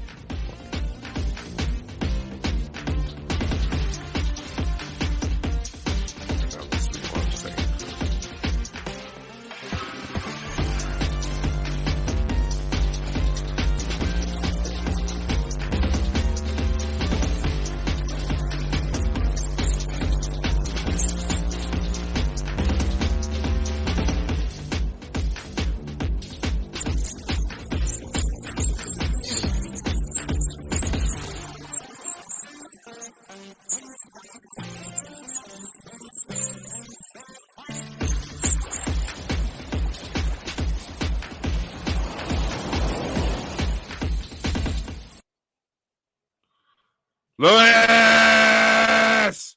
Where the fuck are you? Where are you going, Lewis? Where are you? I can see him. He's clicked on the link. He's probably having computer problems. I think he's always having computer problems. It's Lewis we're talking about here. Come on. Very true. Very true. Why is that no let? Why is that no let me click on that? That's weird. That. I have to go into that. There you go. I was just about to say, Christopher in the chat, man, relax.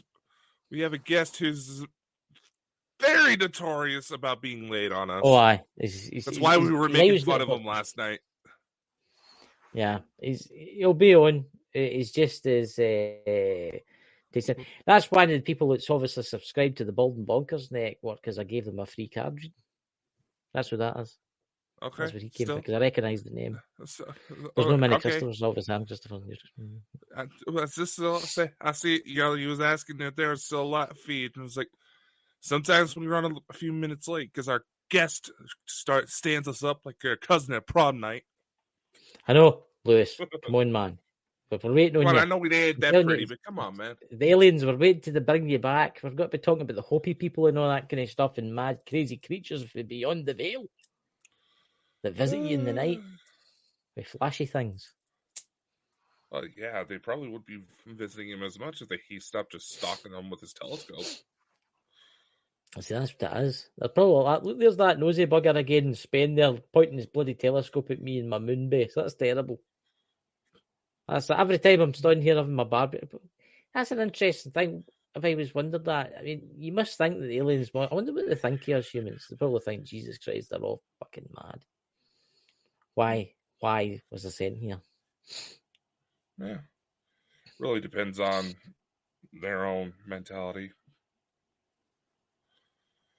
But God, man, I'm too tired for this shit to get stood up. Well, it's only an hour. It's only an hour on. If he doesn't come on, that'll be him. He'll be in the bad books. From the back, I can't How the physically go to the airport, go into the airplane, fly over there, bang his door, drag him back at the house, put him into an airplane, flee him back, and put him in front of the computer. Can I? Look, you could have just stayed in Spain and put him in front of a computer. But that's very true. I could have done that too. But I could do a free card reading while everybody's. Well, you're still let's do waiting it. up. Well, we're still waiting. Does anybody want? And I bet Christopher's the first person that goes, "That what I killed." Does anybody want a Starseed card? Chris, I just had an idea. What? Use that bright ass motherfucking neon light you got. We'll send Lewis a message in Morse code using it. The only thing is, I'm going to complain a wee bit about YouTube here. They sent me that light, right? Brilliant light, but the cable's only maybe that length. I had to buy an adapter for that. Figures. I mean, you could have made you could have gave me like a longer cable. Yeah, I mean, because then I could have put it the other side of me. I could put it higher up. I could have manoeuvred it round a bit, but no, you've got to give me like a stupid wee cable where I've got to buy an adapter. You know? Yeah, it's usually how it goes. So, guys, these are Spirit Oracle cards. These are what are they? These are Starseed Oracle cards. Right? I'll give you one of these to know. Right? Well, Dakota there's waking up.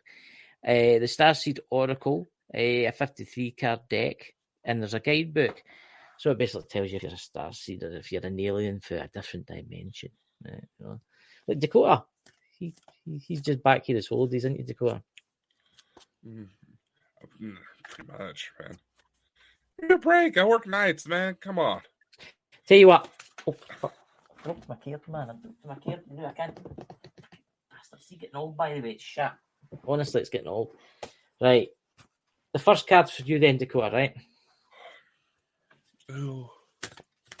Or do you want to pick somebody in the chat? I'll do one card in the new until His Royal Highness arrives. Do you want pick somebody? I don't care. Look, well, it's between me, Dots, and other Christopher there. So, come on. Who wants a card reading? You've got 20 seconds. Where the heck is everybody? I know. It's weird. Maybe something's happening. We don't know. Maybe us two and the rest of the people in the chat just don't realise there's something biblical happening at this moment in time. McDonald's is giving away free Big Mac. McRib. You never know. The McRib. When's the last? No. If people would get themselves in a car accident over a free McRib. Kenny, something I've never had. I've not been in a McDonald's for about 6 years. Okay. I don't know. I just don't like. I don't know. There's just something about it. I watched a program once about how they make the fries and stuff. You should see how they make the McRib. Nah, no, I've seen that. No, the beasties. Gym mats. Gym mats? What do you mean? The chemical that helps make gym mats firm, but kind of soft, is in McRibs. Right. Here we go. So the card tonight, ladies and gentlemen, the first card tonight is going to Dakota. Let's see where he's from the star system. What star system are you for anyway? I never think I've ever asked you that. Alcyone. Rotten Reynolds? Rotten Reynolds. Oh, wow. I need to wake up. I know. You get like Mountain Dew then you can have. No, I don't have anything that in the house. Oh, you've got Iron Brew. I've got to say Iron Brew. It's available everywhere in Scotland as Iron Brew. Yeah, I would have to wait for an Amazon order in order to get that here. Somebody send him a Casey Ann brew, or donate to the channel so Dakota can buy a Casey Ann brew. Can't exactly. And we'll say, today is Father's Day, so happy Right. Father's Day. No, go ahead. There's a little Father's Day thing I noticed that we'll talk about later, but go ahead with it. Go ahead. Right, Dakota, you got water your garden, nourishment, body care, and tenderness, rest. No, I've heard that one before. Is that so? I've never heard this one before. I've had quite a few of them. I need to find it first. Give me a second. There's a big book here with the names in it. Because I've never, let's see, which Starseed. This is a Starseed one. There's a page. Where is water your garden? Like here, your garden as 120. These are good cares. I'm still learning them. But you need rest, man. I think you need some. You need a holiday somewhere. You need a relaxing holiday. Here we go. The old eyes here. Just give me one moment to kind of zoom into the persistent here. Earth is a seasonal planet, and as such, you're a seasonal being. You're quite a seasonal person. Cycle. You can't be on and full bloom morning after month, day after day. You're strongly being called to put your brakes, rest, refuse to take a moment to restock, replenish. This is turning into like a correct poem, this one. I've never heard this one before. Replenish, slow right down. Your body is the only body you're given, and it needs respected as such. You're being called to take responsibility for your well-being, to put your health and body first. That's quite interesting because you work quite a lot. First, I know it can feel like time is running out. You're quite young. You're only in your 80s. You know what I mean? And if there's urgent things that simply can't wait, however, you keep pushing on. Soon, fatigue will set in. Do you feel tired right now? See, that's interesting that I drew this.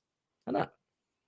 The way of living is sustainable. If anyone continues to race through life, eventually they will reach exhaustion, and it will take longer to recover than it would have done to rest. Immune system disorders, mystery illnesses are becoming more common because we are putting too much pressure on our bodies to keep up with the intentions piece of modern life. You are a hard worker, but I don't know if you want this. He does work a lot of long hours. How are you being called to put the brakes to rest? Restore. When was the last time you took a holiday? Come on, when was the last time you took a holiday to go up before going? Last time I took a proper holiday? A couple of years ago. See, that's... Or had a full weekend day, afternoon off. Look after your precious body and mind. Give yourself enough time to recover. When you find yourself running on your reverse, there is enough time. Life will bend towards you. You do. Starseed Soul Inquiries. What is your body yearning for? There you go. It's the first time I've heard that card before. And it feels kind of funny that it's picking on me like that, considering I woke up like 2 minutes before the show started. Look, you seen me sit and shuffle them for ages.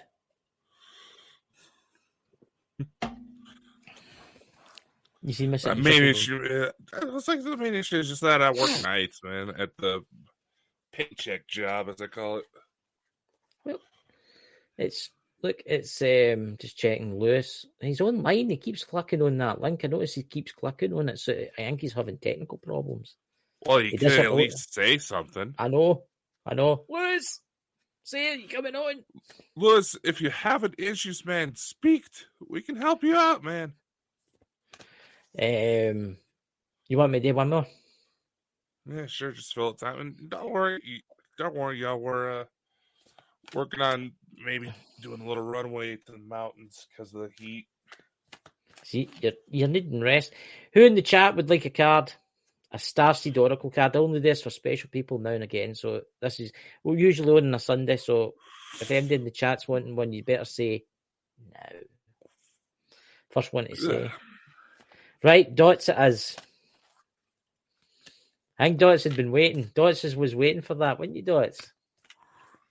Wouldn't surprise me. Yeah, Dots was waiting for that.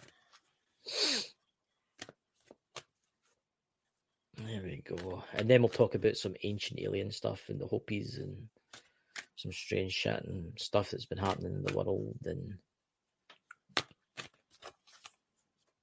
what's that in the chat there? Good idea, going camping north tomorrow, escaping the 33. Why are you having a heat wave and it's bloody cold here? Because it was snowing in bloody Wales last week or something like that. That's just fucking weird, man. I think this winter's going to be horrific. I think we're going to get blizzards and blizzards and blizzards. So this is for Dots. Your volume, your mic's turned right down, you can.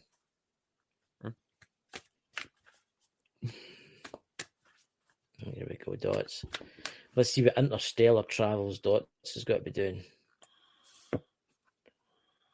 Lifting the veil. That's actually really interesting. You got that because that's another one I've never got before. Let's see, Dots, my good man that you are. Lifting the veil, questioning everything, anything unaligned must go. So basically, you have to get rid of stuff in your life. But let's see what it says in the Book of Despair. Did you say something there, Dakota? Dakota? What's up? Did you say something there? No. Did anybody else hear that? What'd you hear? I heard less, and then it went 7. That lifting the veil. Did you need to see that?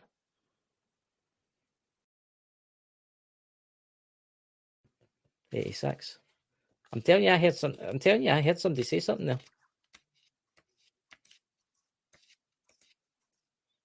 Do you not hear it now? Did anybody in the chat hear that? I don't hear anything. No, I heard it. I heard it through the microphone. I heard it through them. I've got them on. I didn't hear anything. There it is again. It was like static. Right, Dots, you get lifting the veil, my friend. Question everything, anything unaligned must go. So basically, you have to get rid of stuff in your life. Things aren't always as they seem. This era is one of uncovering stuff, right, in your life, right? So we can remember ancient truth, everything in the state of recall and realignment. Anything that is in harmony with the planet will not survive. This goes for society and the world at large, as in our lives. If you pull this card, you're being called energetically.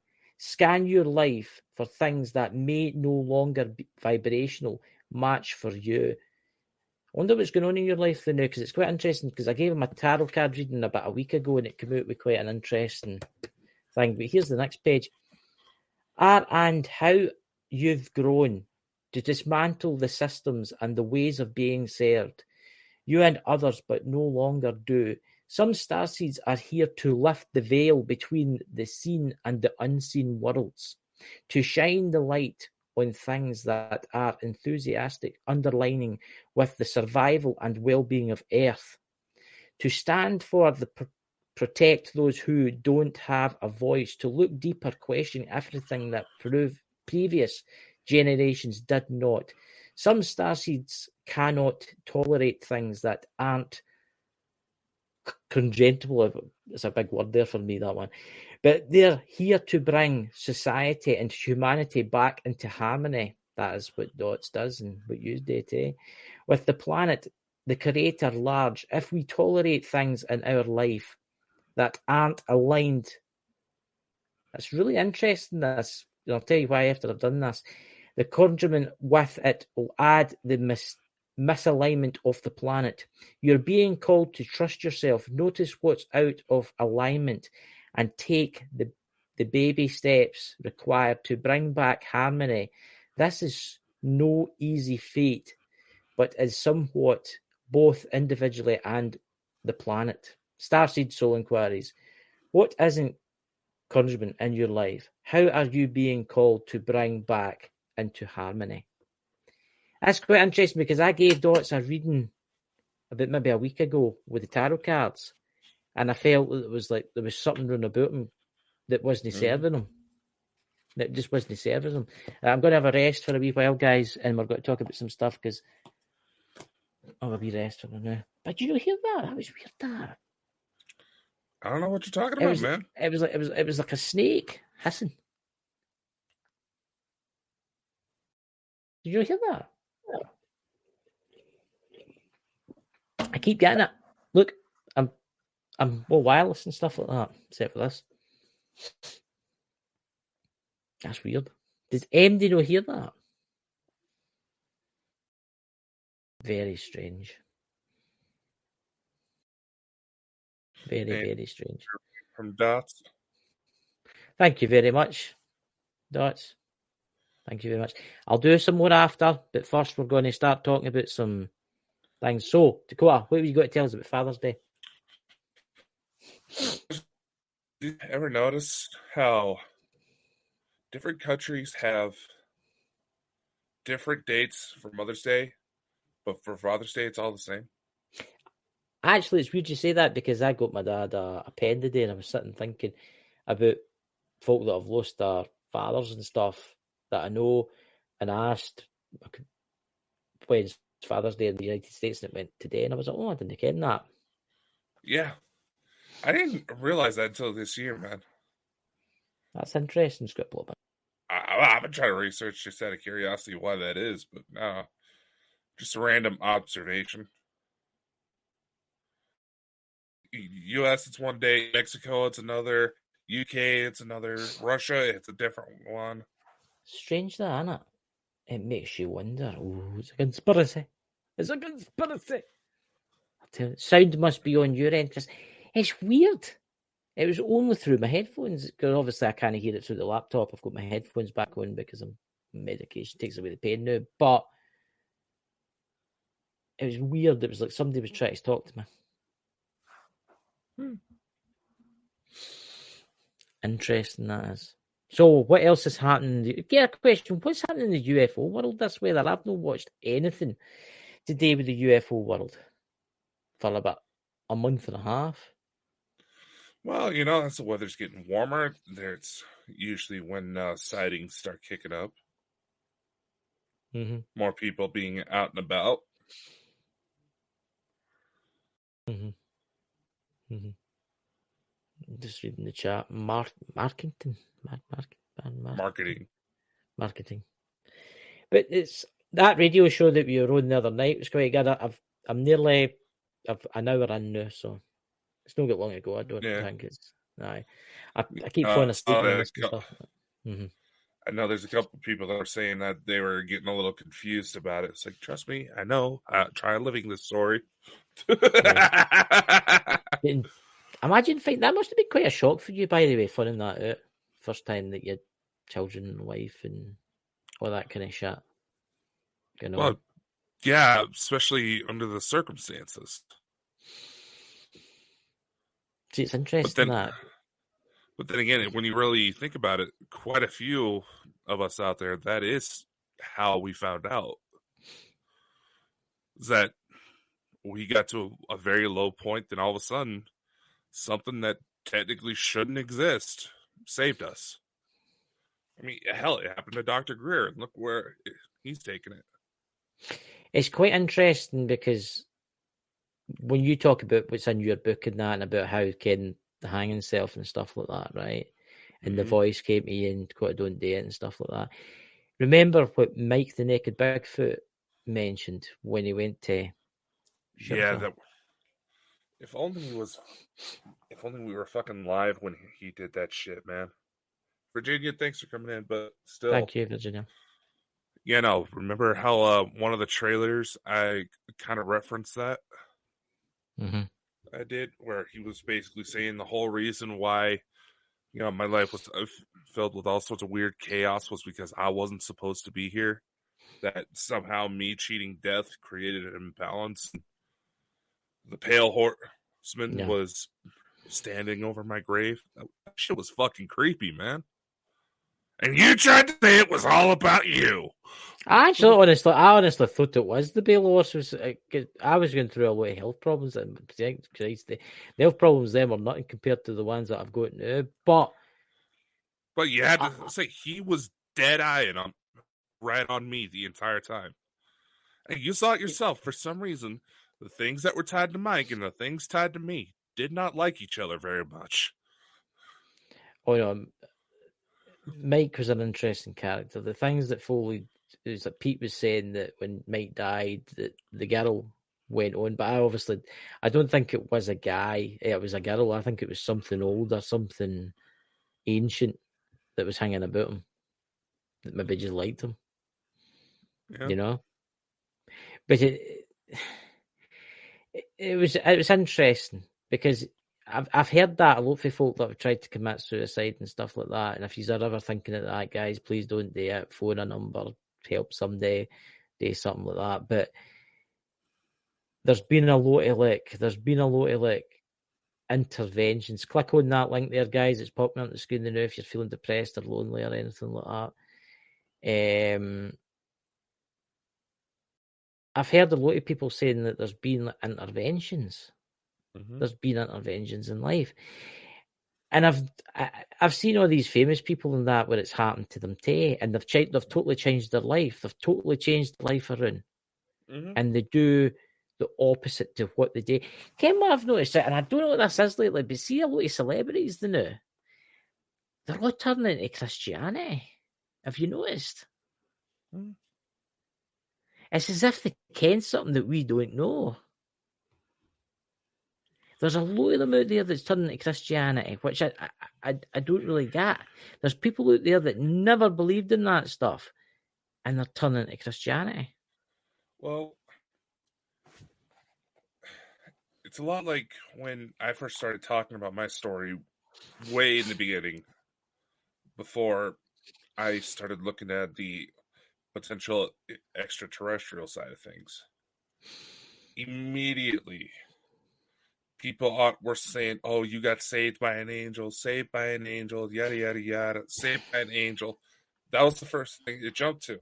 I consulted fucking Vatican priests, and they're like, "Yeah, you may have seen something."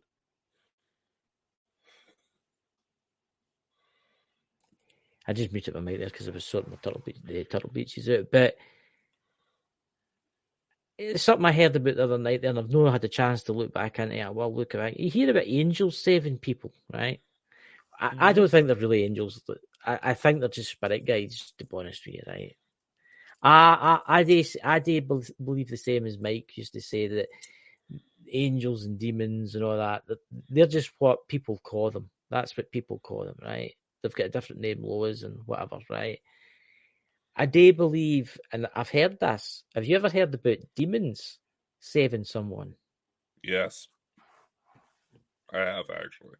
And the person that they save is a really nice person. They never do anything bad. Well, because that's the thing. When these labels, I mean, you even see it happen in extraterrestrial circles where they say Pleiadians. You know, that's a blanket term we're all familiar with. Because they're tall, blonde, and good looking, they're going to be nice. When in reality, there's one particular group from that area that's just now starting to flip to the good side. Yeah. They were also the ones heavily believed to be associated with the Nazis. I do a lot of thinking now that I do the spiritual stuff and all that. And I had this idea, and I just want to tell me what you think, right? Everybody's like, "Oh, the demons are bad. The demons are bad," right? I know the demons are bad, right? And then the angels are good. The angels are good, right? But what happens if the demons are only bad in this plane because they're here to teach humanity a lesson? What happens if they work with the demons? What happens if they work with the angels? Sorry, right? Do you get where I'm going with this? That the angels are here to teach good, right? The demons are here to basically teach you things about evil and things, bad things, and all that kind of stuff. But what happens if when they go back to where they came from? What happens if they're all pals? You get where I'm going with this? Or work colleagues? Well, how do I put this?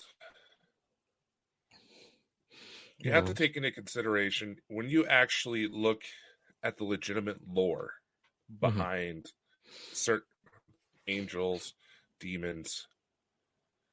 The story becomes very different. You can easily tell there's certain angels that don't give a fuck about humans. See, that's interesting.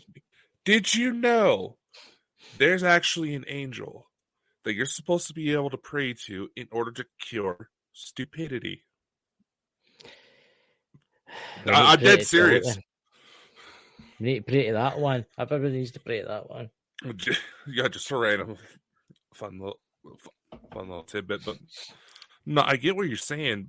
And let's face it. Let's say you have people who were heavy drug users, and the one thing that got them to wake up was they were seeing demons, and it was getting to the point where you snap a general photo. Say, like, there's this one example from years and years ago.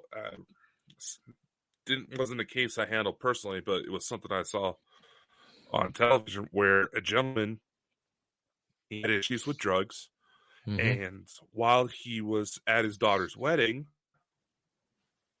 there was what he thought was hellhounds standing behind him in the photo. And if you actually look at the photo and you're not thinking hellhounds, and you're thinking that's a pretty messed up looking dog. Yeah. Once he saw that, that was his, like, oh shit, if I don't get my ass in gear, stop using this stuff, I'm screwed. What I'm basically trying to say is this, right? Demons adhere to the ruining man, right? Or women, or whatever you want to call it now, turnips, or whatever you identify as now, right? Can you imagine reading the Bible then now? But never mind that. But anyway. Oh, dude, there is a Gen Z Bible. I don't even tell me. I don't even want to that even uses all the little terms. Right. But anyway. I don't want to go down that road, right? But what I'm saying is, what happens if, right, God told the demons and the devil and the such and that to come to earth for one purpose, and that was to teach man or woman or whatever you identify as evil. So that's all they'll experience for that, right? And then it takes the angels, and the angels are meant to bring love, right? What happens if that is just their job? What happens if, right, when you die, for instance, right, and you go, like, say you go to hell, say you're a Nazi or something like that, you go to hell, right? But if you say, would you call it, oh, Jesus help me, Jesus always comes to help, well, that's what folks say, right? See, I believe that, I don't think hell actually exists. I think it's just a myth. It's a myth that the Bible's right. Now, just listen to me. I feel that there is bad places, the darkness, where bad people go, right? For like serial killers, murderers, and all this kind of stuff. They go to these places, right? And they have to live out what they've done, right? But I do feel that they can break away from that and come into the light again, because they will have the option. Think about it. It's like, let's take the Catholic Church, for instance. If you got all the mafia and stuff like that, the murder folk and all that, they whack them, right? But if they go to a priest and say, oh, Hail Mary, full of grace, or whatever it is they say, right? That's them. They're basically, they can go to heaven. How's that? How does that work? Here's another angle for you.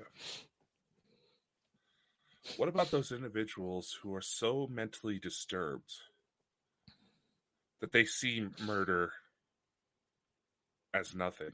They feel no regret about it.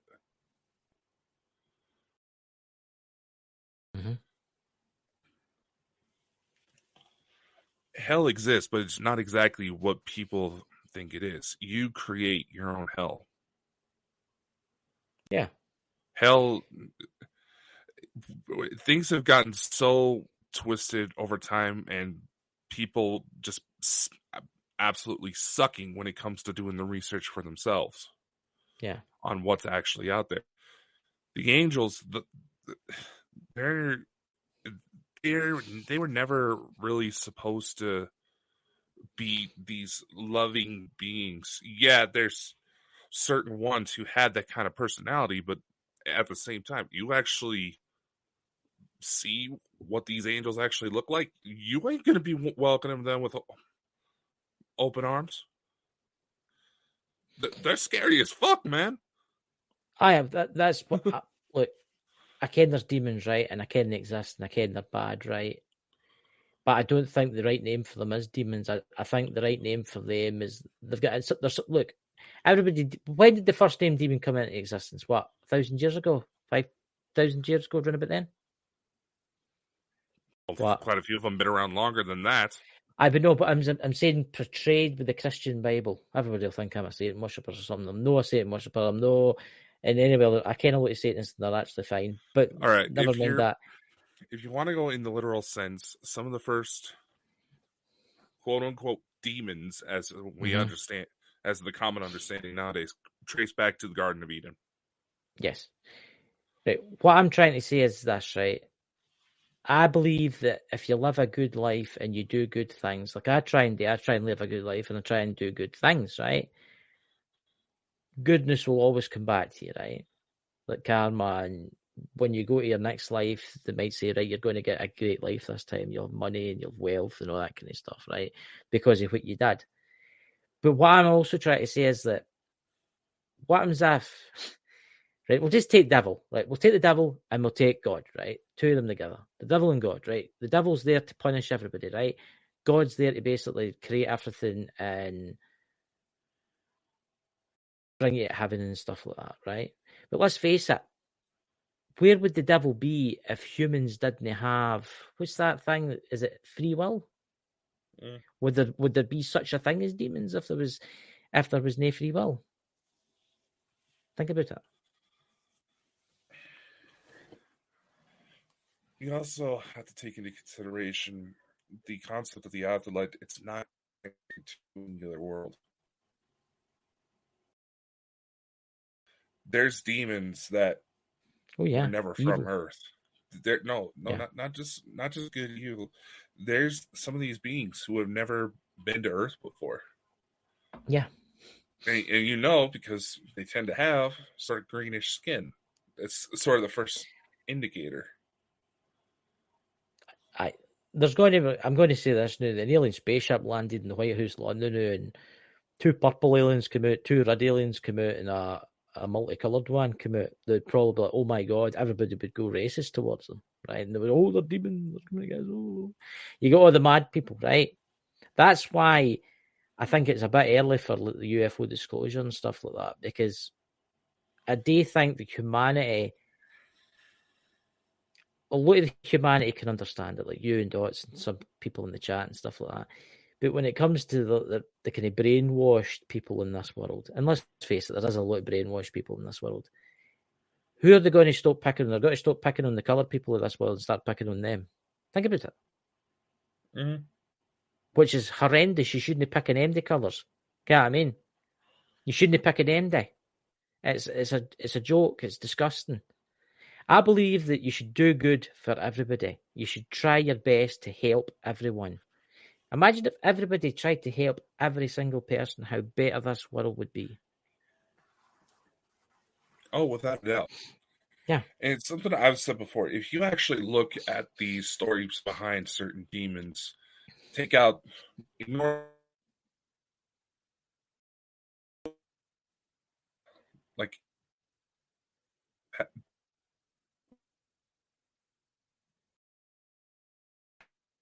You coming through, Dakota?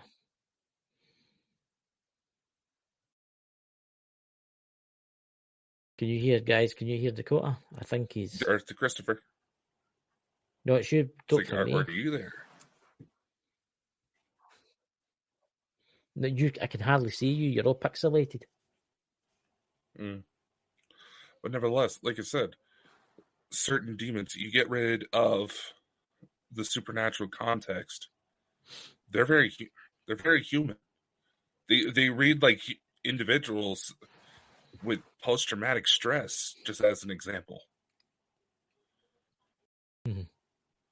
And yeah, there's quite a few of them that want to help, but it's just that they get told to step back because of the stigma. The term, when you actually go back far enough, the term demon once originally meant all spirits. Yeah. It wasn't just one side of it. It was the term demon applied to any sort of spirit. Yeah. Good, evil. Look, yeah. I mean, you think about it. I did the tarot card readings and stuff like that. Can you imagine that was 600 years ago I did that? Huh. What would have happened to me? I would have been burnt at the stake. And I see what it says when they say, "Look, I've had visitations for them, for the ETs and stuff like that." And if they'd land in my garden and look at me, I'd be like, "All right, you want to come in for a cup of tea?" kind of thing. I wouldn't mind what colour they were and what they looked like. But you do get the people of this world that are so racist to the core that they believe that they're the only ones that should inhabit this world. But what they do not realise is, as different, the human race could die out and a different species come along, their soul will just get transferred over to a different body eventually. How do they not know that thousands of years ago there have not been thousands of different souls in different worlds? Exactly. You Well, the just get human brain people can that only are, handle so much.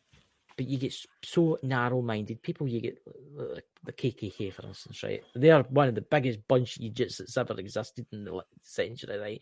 Everything the white power and all that's kind of shit, right? This is why the world's in such a mess, because they're racist people doing racist things. It's a little bit more complicated than that. There is a part of the human brain that associates tribalism. And it's something we've had since we were monkeys. Mm-hmm. Where we basically realize, hey, this person is not from our group. They may not be safe. That's where it comes from.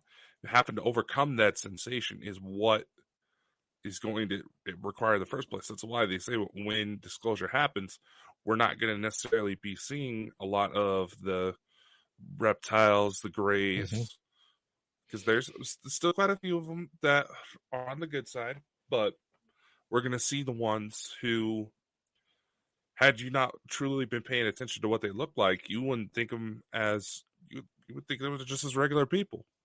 Maybe kind of tall in a lot of cases, because there's some of these races where the average height is 6.5 feet tall. More tall people. Anyway,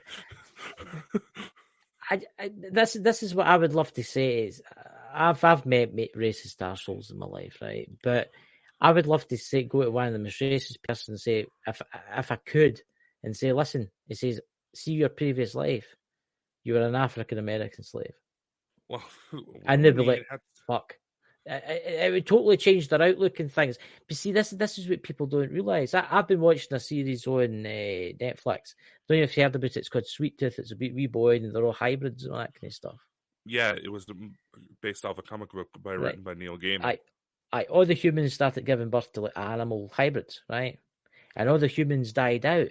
And everybody thought it was the end of the world because all the humans were dying out and all these hybrids were being born. But it wasn't. It was just a jump in evolution. You die as a human, you can come back as a hybrid. You're still a life form. You're still on that planet. It's still your planet. It doesn't matter. You're just a wee bit different. That's what I'm trying to say. And that's what's wrong with this world today.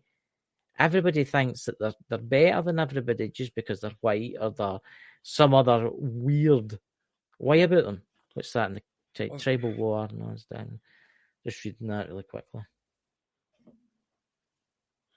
See, that actually makes a very good point.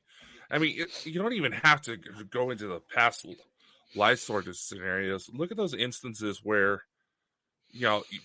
these individuals who have had certain ideals that say, oh, just because they're German, they were one of the best countries out there, yada, yada, yada. All the countries, kind of lack, and the French kind of suck. It's just one of the examples. Not picking on Germany because, well, just look at German history. That's why they're always portrayed as villains in movies. But they actually go to take a DNA test, yet the country, the ethnic group, or whatever the situation may be, that they picked on most, that happened to actually be a good portion of their DNA. Yeah. Like a racist woman goes to the hospital, but she makes all of these derogatory remarks about gays, about blacks. Then all of a sudden, the doctors go to test her to try to figure out what's going on. They realize she has a particular illness only African American tend to get. Then they ran, so in order to fully understand it, it's from a TV show. They run her DNA. They get like a geological profile of her DNA, and they find out she's part black. Yeah. She practically had a stroke right then and there. Yeah. Yeah. One thing before I say anything about the other stuff is 42 minutes into the show, a white orb came out your wall and then went back out the door again. Sounds about right. But anyway, I just thought I'd tell you in case anybody else seen it. I mean, look, I don't know how people are going to relax when they eventually show themselves. I mean, you think about the ancient let's talk about Peru, for instance, the ancient civilizations in the jungle, does it never really get to see humans that much? And they're all over the tappy when they see you with a smartphone, right? And when somebody shows them a picture, like an extraterrestrial, like, oh, they're the ant people, they live under the ground. They know them, they're the saviors. They saved us a long thousands of years ago for a great cataclysm and stuff.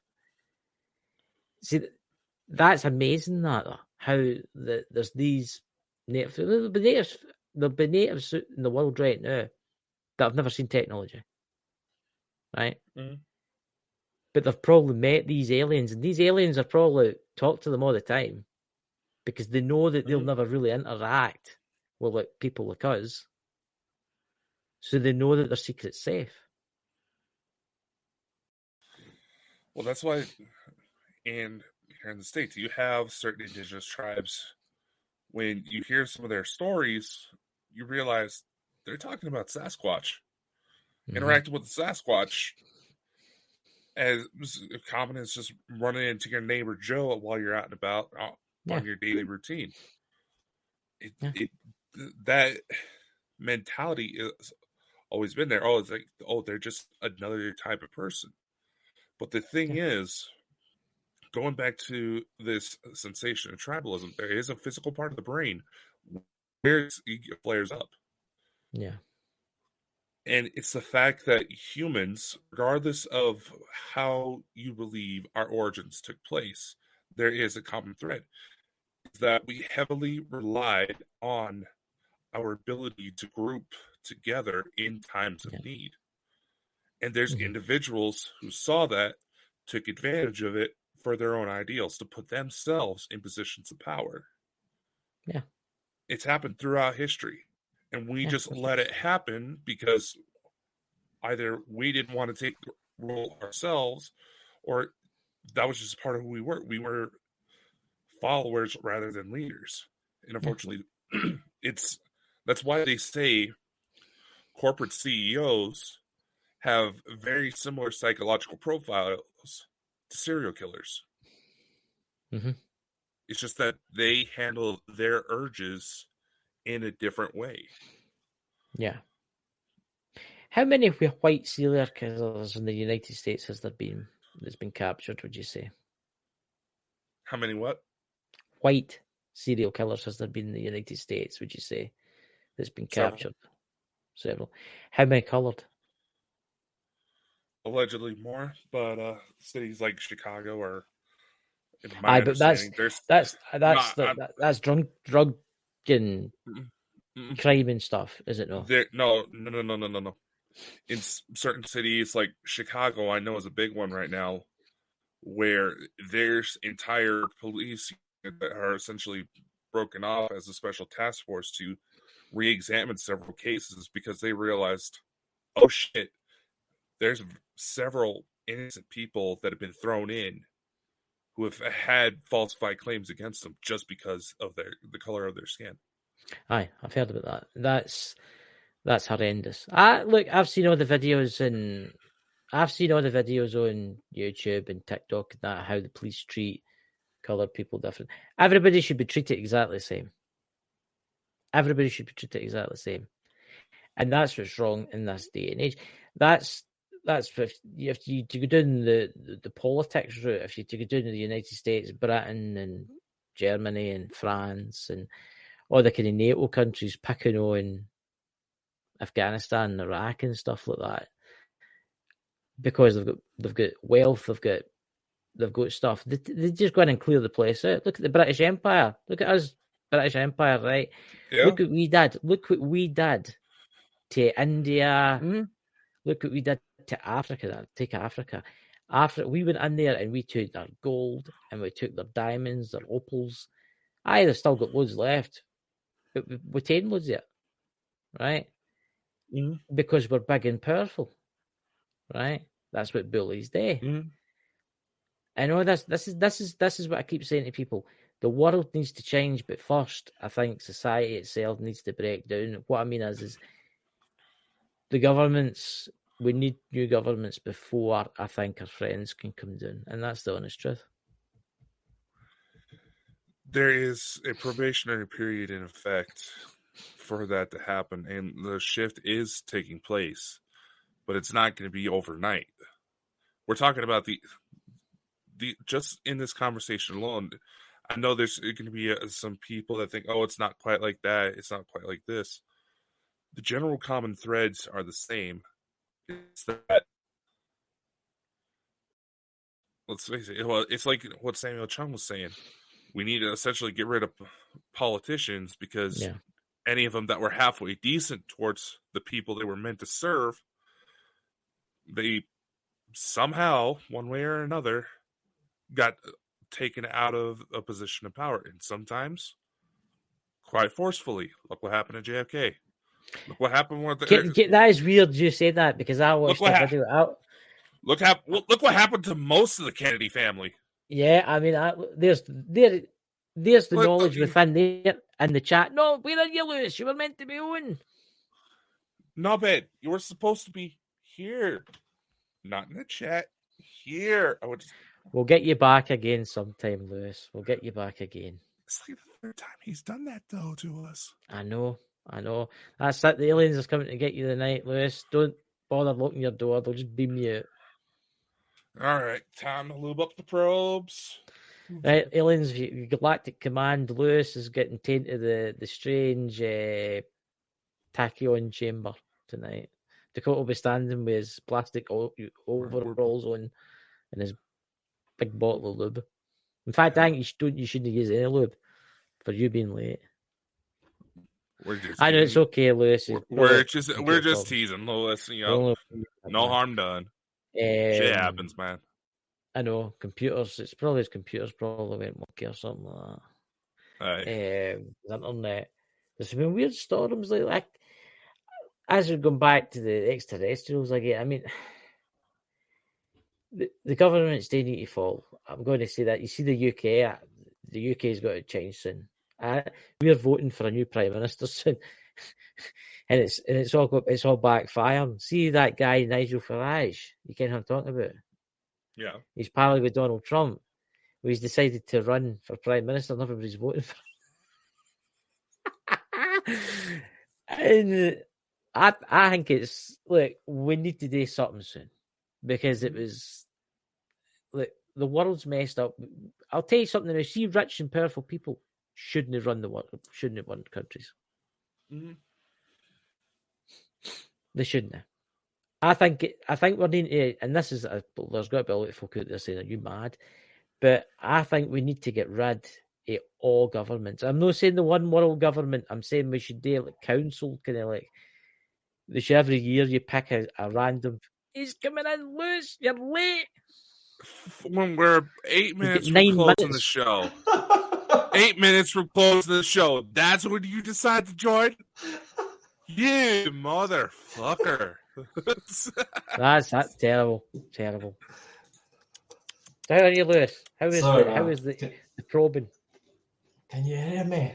Is my voice? It's coming through, can yeah? hear you. Yes. I can't see. There we go. I can't see them. There you go. Well, mate, I was talking to a really interesting guy, and I got stuck on the phone texting, voice noting, and the next thing, I looked up at the time, and I was like, "Hang on a minute, It's 11:52 here," but I thought it was an hour before. We were supposed to go on. What time was it? 10 o'clock. 10 9 o'clock o'clock. UK time. No, it'd be 11 a.m. It'd be 11 p.m. for you, and it'd be 10 p.m. for me. Because my clock on here says 22:52 on my computer, but I'm an hour difference, so it's because I'm. Don't you worry, Lewis. The time's We'll on. take you to the mental hospital. Come and visit you. Hope you're all right anyway, man. Sorry, Dakota.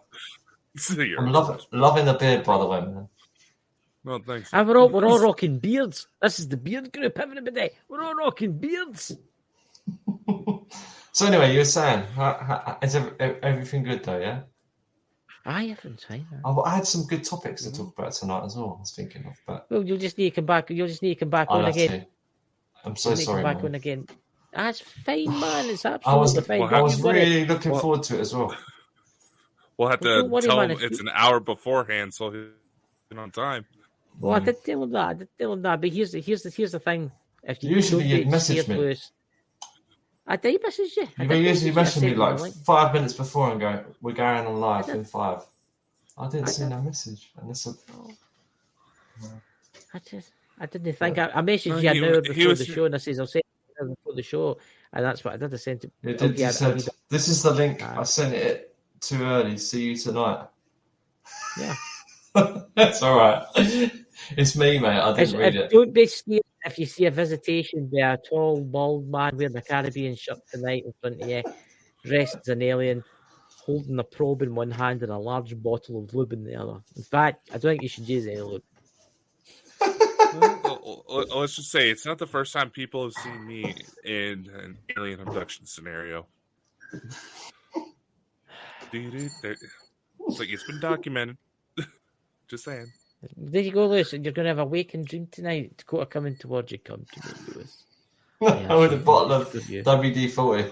Oh, I've actually ordered the WD-40 sign. Dirty W40 sign for behind me. We'll see if anybody can notice it when I put it up. The light looks cool, man. I like the light. It does look nice. Look at this lovely. See how bright this gets, by the way. Watch this. I'll see if I can get it to go bright. There we go. Yeah. Look at this. Wow. That's a suntan material. That is pretty bright. You can't see the logo is so bright. It's like drowned itself out. Oh. Nice. There you go. Yeah. So we've got 5 minutes to the show. 5 minutes to the show. So in a nutshell, what's going to happen to the world, Lewis? And you've got 4 minutes to tell us. Interesting. I don't know. 5 years. It's net zero, so or 10-0 because it's backwards. Like few is WEF backwards. WEF is few. Sorry. So net zero would be 10-0. 10 to 0. What does that represent? Well, I'll be wanting about horses because I'm mobility driver. I think I think there'll be something to do with the outage of electricity for some period of time or something like that, as well as a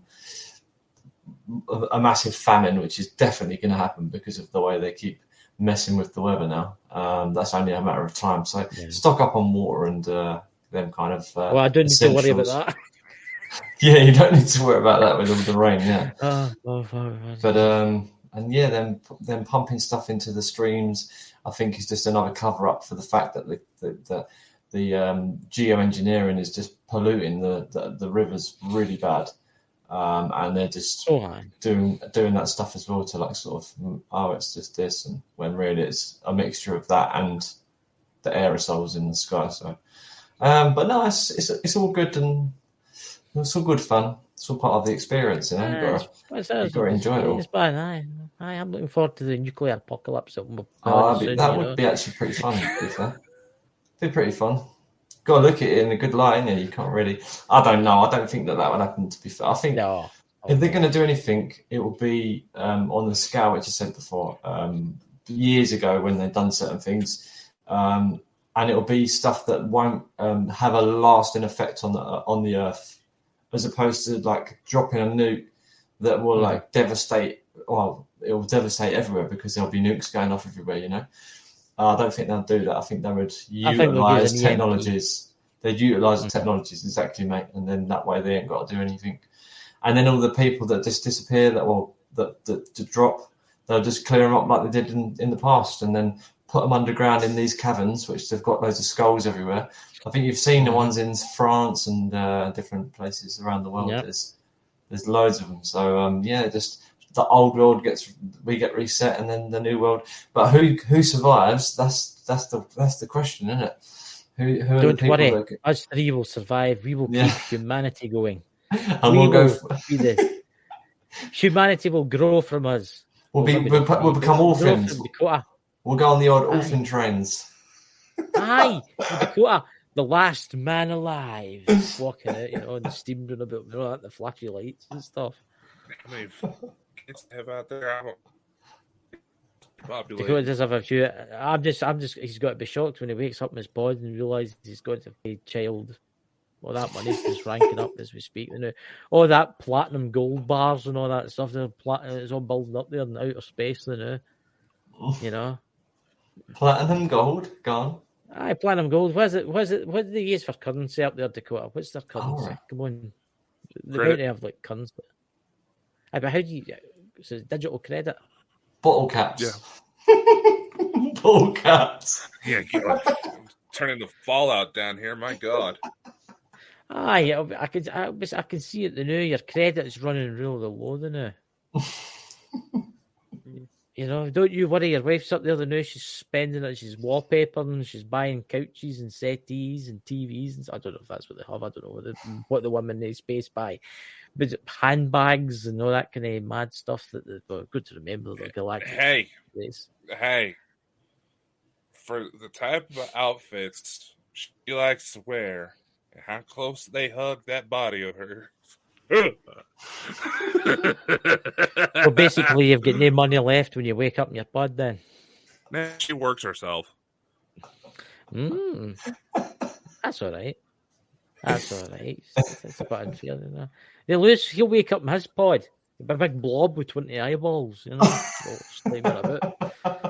I'll have tentacles. I'll go with big suckers and all that, and the windows and all that, climbing about on the side of the spaceship and all that kind of stuff. For how much you talk about being purple, you're going to look like those little cartoon aliens from the movie Home. I'm going to look. I've got nothing. Look, there's nothing wrong with purple women for outer space. You're coming and bringing up this race cast. I'll tell you what, before we finish, and they got only one the last minute. There's something about women with blue jeans that is extremely attractive to me, and I don't understand it. I think it might be something to do with extraterrestrials, maybe. But the colour blue, I don't know. I don't get it. But just the colour blue, it just sets my brain off. I don't get it, and I've always been like that. So, but I know I've heard. Does that ring any bells to you, Dakota? Not really. I don't know. I'm into the purple kind of. You're in a purple kind of. I've seen the one he's into. Hey, there's nothing wrong with it. 3. There's nothing. Look, there's nothing wrong with purpleness. Look, whatever floats your boat, man. Look, connoisseur of the alien worlds. Look, there's nothing wrong with that. Good to go there, man. Good to go there. There's a lovely star bar next to Europa. You can't miss it. It's a great one. Well, as Dots puts out in the chat to kind of go in your question, the Galactic Federation, the common uniform, there's often different colors that help represent the different species, and a lot of the ones who are more human-like, they do tend to have sort of shades of blue, so I gotta admit, some of them do look pretty damn good in it. I prefer the purple ones. You've never loved until you've had a purple one. You're missing. You honestly don't know what you're missing. Weren't you telling me that the girl you're seeing is in a walker? Are you still got that? How did you get? Did I tell you that last night? You told me, man. She's got the state of the art walker 5,000. She can walk at least 4. It takes her 4 hours. Even the most state of the art ones eventually end up with cut up tennis balls on the bottom.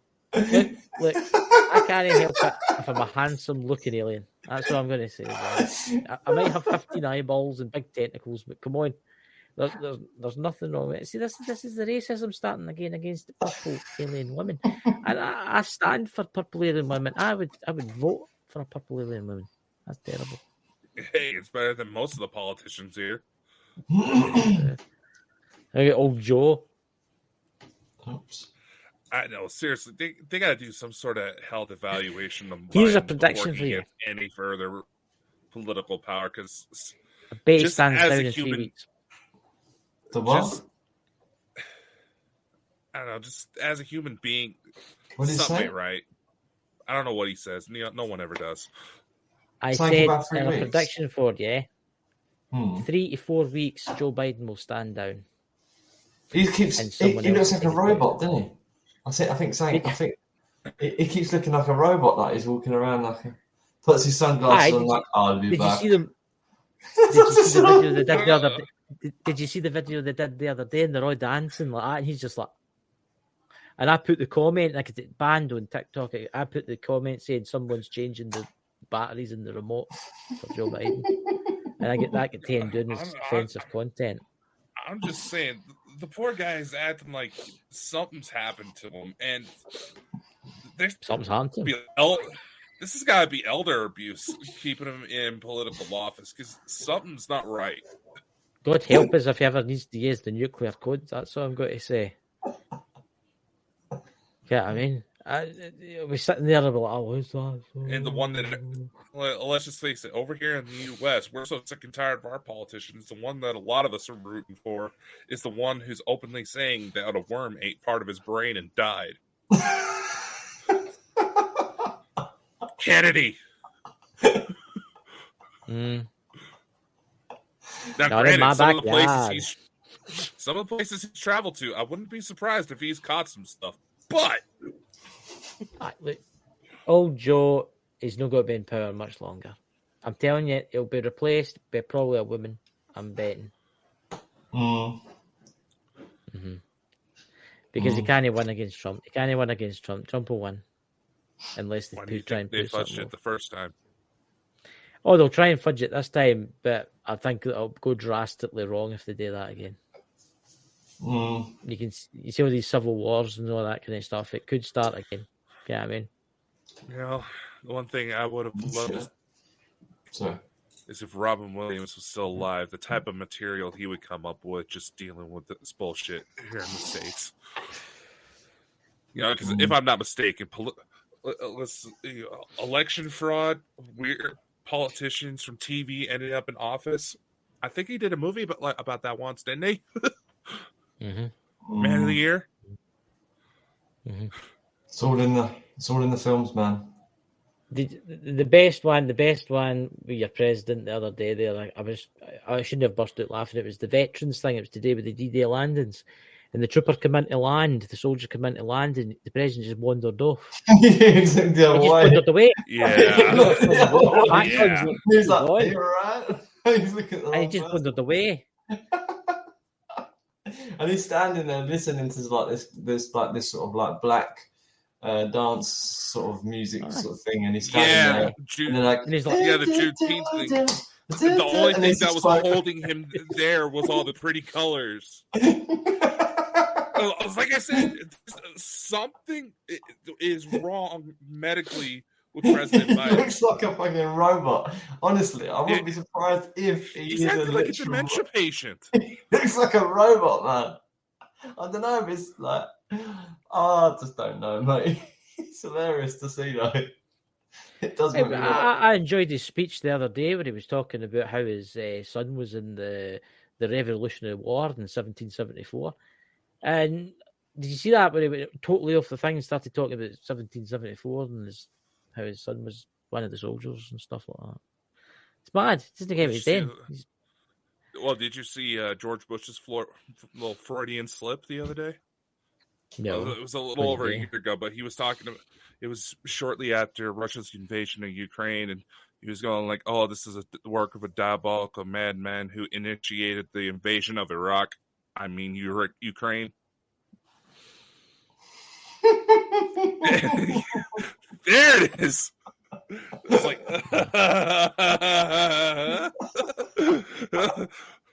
oh, Georgie, did you just confess to something? It was the Prime Minister that. What is your Prime Minister? What's his name again? Oh, I can't mind, but he's Indian or something like that. But never mind that. That's nothing to do with it. But the soldier, one of the soldiers in World War II, at the day thing says, "Whoa, what have you done without as a kid that made your life so bad?" And he went, "Oh, I never had Sky TV." No, I've got an answer for this, right? I've got an answer for this. Now, I've said this so many times. These people's in power, right? I find that most of them are just chatting bullshit, right? But then some of them are actually under hypnosis, and that's the conclusion I've come to. Because if you've got a person under hypnosis and you tell them a set of certain things and you're handling them, you're handling that person. Doesn't matter what you say to that person. Yeah, they can just bullshit all the time. But the way that he bullshitted, the way that he chats bullshit and it comes out so natural points to me like it's a state of hypnosis that he's actually like expressing them answers. Do you know what I'm saying? It's not that he's super intelligent. Yeah, he's intelligent, but it seems almost like he's under sort of some kind of like hypnosis, man. That's personally from my sort of just paying attention to these people in power. I feel like they are being handled like they've got handlers, and it's just they're just following what they're. Yeah. Some of them are not under some. Well, you think like Bill Clinton? You see him like sitting there and he's under like some sort of trance or some shit. Do you remember? Sorry about that swearing. But it kind of like points to that direction. You know, I might not be right, but I feel like they've definitely got handlers. They've definitely got handlers. I've seen with certain Capitol Hill members in the United States coming out. Who was that guy? What was his name again? He's a senator. Remember, it was all a TikTok about somebody had like a remote and they beeped it at him, and he started talking. Then they beeped it again, and he stopped talking. And he just wandered away, and folk were asking him questions as if he wasn't there, as if he was just like totally blanking everybody. You see the women pointing something. It's the thing, like with the like the fact that I need to get my friend on here who's a hypnotist. He needs to get him on the show because he's brilliant.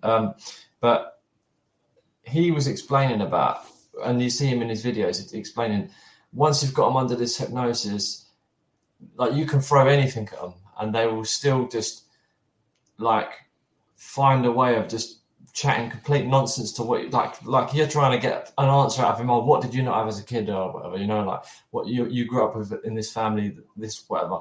And he's going, oh, like I grew up, you know, it was like a hard upbringing and all this crap he's coming out with, whatever he was saying. And then it's like when he's trying to make a point of the little things he had, because he's so like believing it so bad, like where he's under, it must, well, if he is or not, probably, but I don't know. The way he believes it so much that he's trying to find something to sort of like justify that kind of answer, you know? He's trying to think of something, and then he just says Sky TV. It's like, but then is it real or not? Did he have Sky TV? Apparently he did have Sky TV, so that he might just be completely chatting shit. He's the whole time. I don't know if you've seen the video where he was in the school visiting. He was visiting a primary school. And they handed him a hammer. Did you see that one where they handed him a hammer to hammer a nail into this block of wood? And everybody would use like hammer end, but he didn't. He used the end with the hook, and he was going, and it kept missing. That's what he was doing. And it was as if he was like a 2-year-old. He didn't care what he was doing. He didn't care what he was doing. So either he's a complete idiot, right? Or somebody has done what Lewis has said. Somebody's maybe did it to them. Because I know that with like the musicians in the top level, they're all like controlled and handled and stuff. Like they have multiple. We know they've got multiple personalities, and we know what that MK Ultra, that kind of like, you know, that's what it is. So Britney Spears is a perfect example where she's got multiple. Oh yeah. Perfectly programmed to be able to utilize them different personas by someone. So it's like some of these presenters, and sometimes a lot of music people like you're talking about, Lewis, how they'll start like twitching. You ever seen that? Yeah. One eye will start like twitching off, and as if they're like taking some weird glitch in the Matrix, and then they're all right again after that. Yeah. I've seen that quite a few times actually. And with the old I know you're talking about one of the ones that you see was the Hillary. Is it Hillary? Was it not Hillary? Lady Gaga, that happened to the Lady Gaga. That she started to like malfunction. Her eye started to like start twitching like that. Here's the thing. A lot of those treatments, what is usually done to these patients in order to get them in that submissive state, it happens too much. You get those types of symptoms where they'll start developing eye twitches, nervousness, things like that. Those are well-known symptoms of that type of mind control because it's done too much and it's causing physical damage.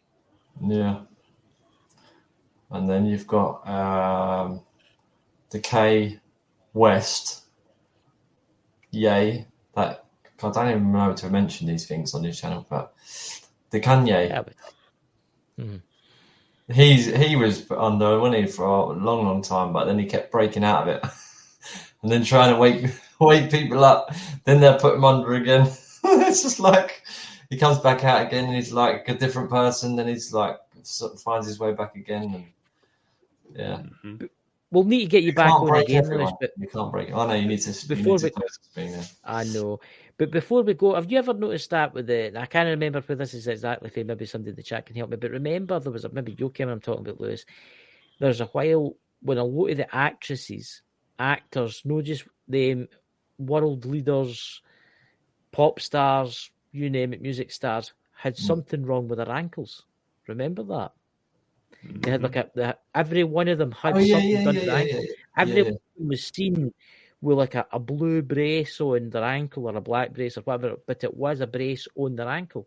And it was always the same ankle. I wonder what that was. Strange, man. They're on tag. I don't know, mate. I wouldn't know really. What could it be? Don't know. What could it be? Tracking. Yes. Could be an ankle tag like that. Maybe they were like held under investigation for something because of some information that was like put out there, and then they all got sort of put on like tracking tags. So until they found out what was to be done with the information, potentially. Unless it was a secret society thing and they were all marked in a certain way. Yeah, or that. Yeah, it could be that one. You never know these days. So, Dakota, do you have any news for this week, or any shows you're doing this week before we go back to the Batcave?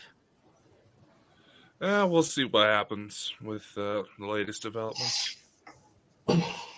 So, everybody for coming, thank you very much. And Lewis, we'll get you back on again, man. That's absolutely fine, man. We'll get you back on soon.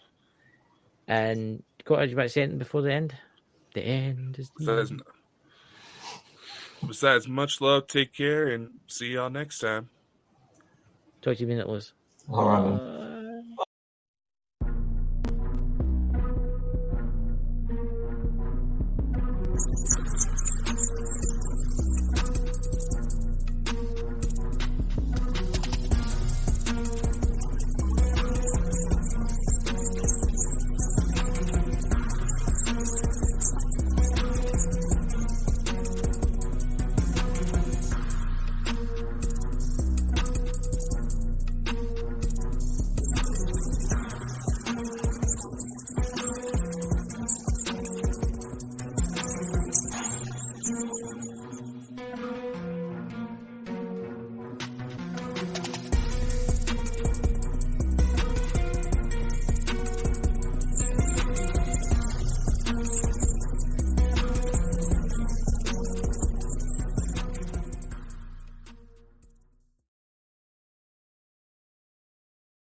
So, ladies and gentlemen, my name is Good Friends. I am the CEO of all the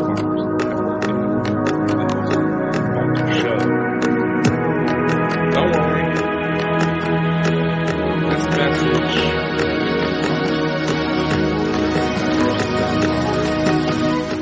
that have come up to get ahead of any potential questions that you may have. If at any time you feel the need to ask any questions, feel free to leave them in the chat and I will get back to them as soon as possible.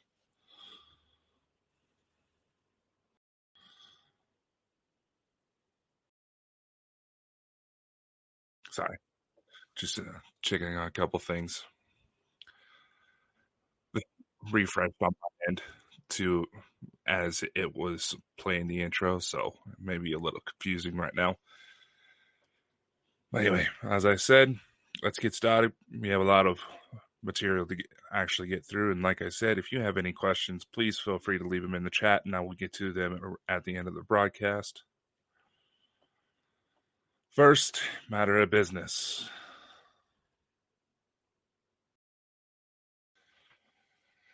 Upon some careful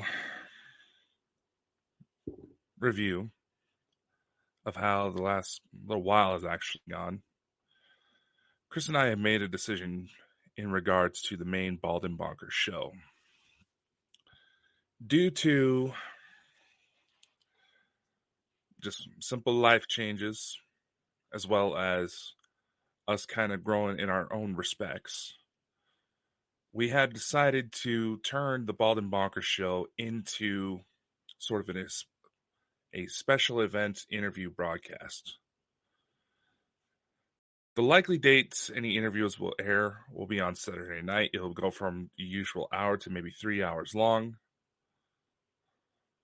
This was a move for us to be able to expand our horizons and be able to develop a little bit more into what we want to explore.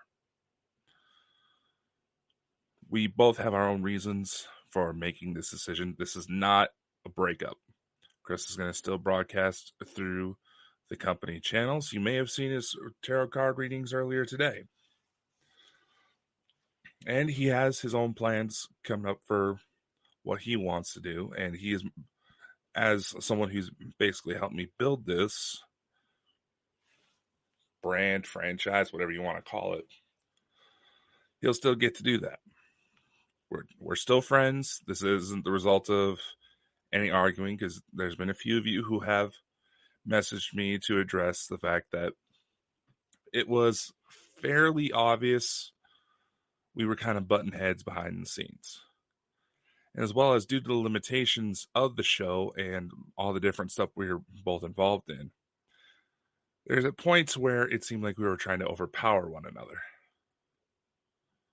This way, we both respect each other's space, what we decide to do moving forward. We'll still collaborate. We're still friends. You know, as much as I want to knock the guy's head in sometimes, I still think of him as a brother. But don't worry, we're not breaking up. For those of you who are probably looking for that to happen, you should probably just move on from whatever issues you've had with us. Because granted, we have allowed our emotions to get the better of us during quite a few stages. I mean, hell, who doesn't have something going on in their personal life these days, am I right? But this is about evolving. This is about becoming better. This is about growing. So in the spot of what all of the Bald and Bonkers show, what all do we have planned coming up? Well, we have a couple new programs under development. We have Franson Files, which will continue filming very soon, which will address my research into various different things, as well as the Intergalactic Gigolo show, which is more of an exotic advice platform, which will broadcast on both video and audio channels. More information will be made available for that. A lot of work is still needing to be done. It will be a pre-recorded broadcast. Several of these will likely be pre-recorded, but shown to potentially look like they're live, so that way we hit all of our platforms at once, and we still engage with the audience that helped make this happen.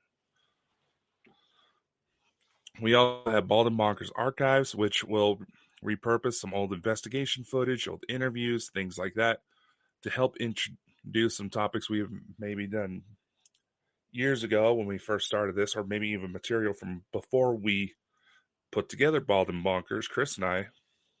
Did anyone just see that? Did it just look like there was someone standing right here? Right about where the eye is on my little tapestry here? Hold up. Hold up. Time to bring this back.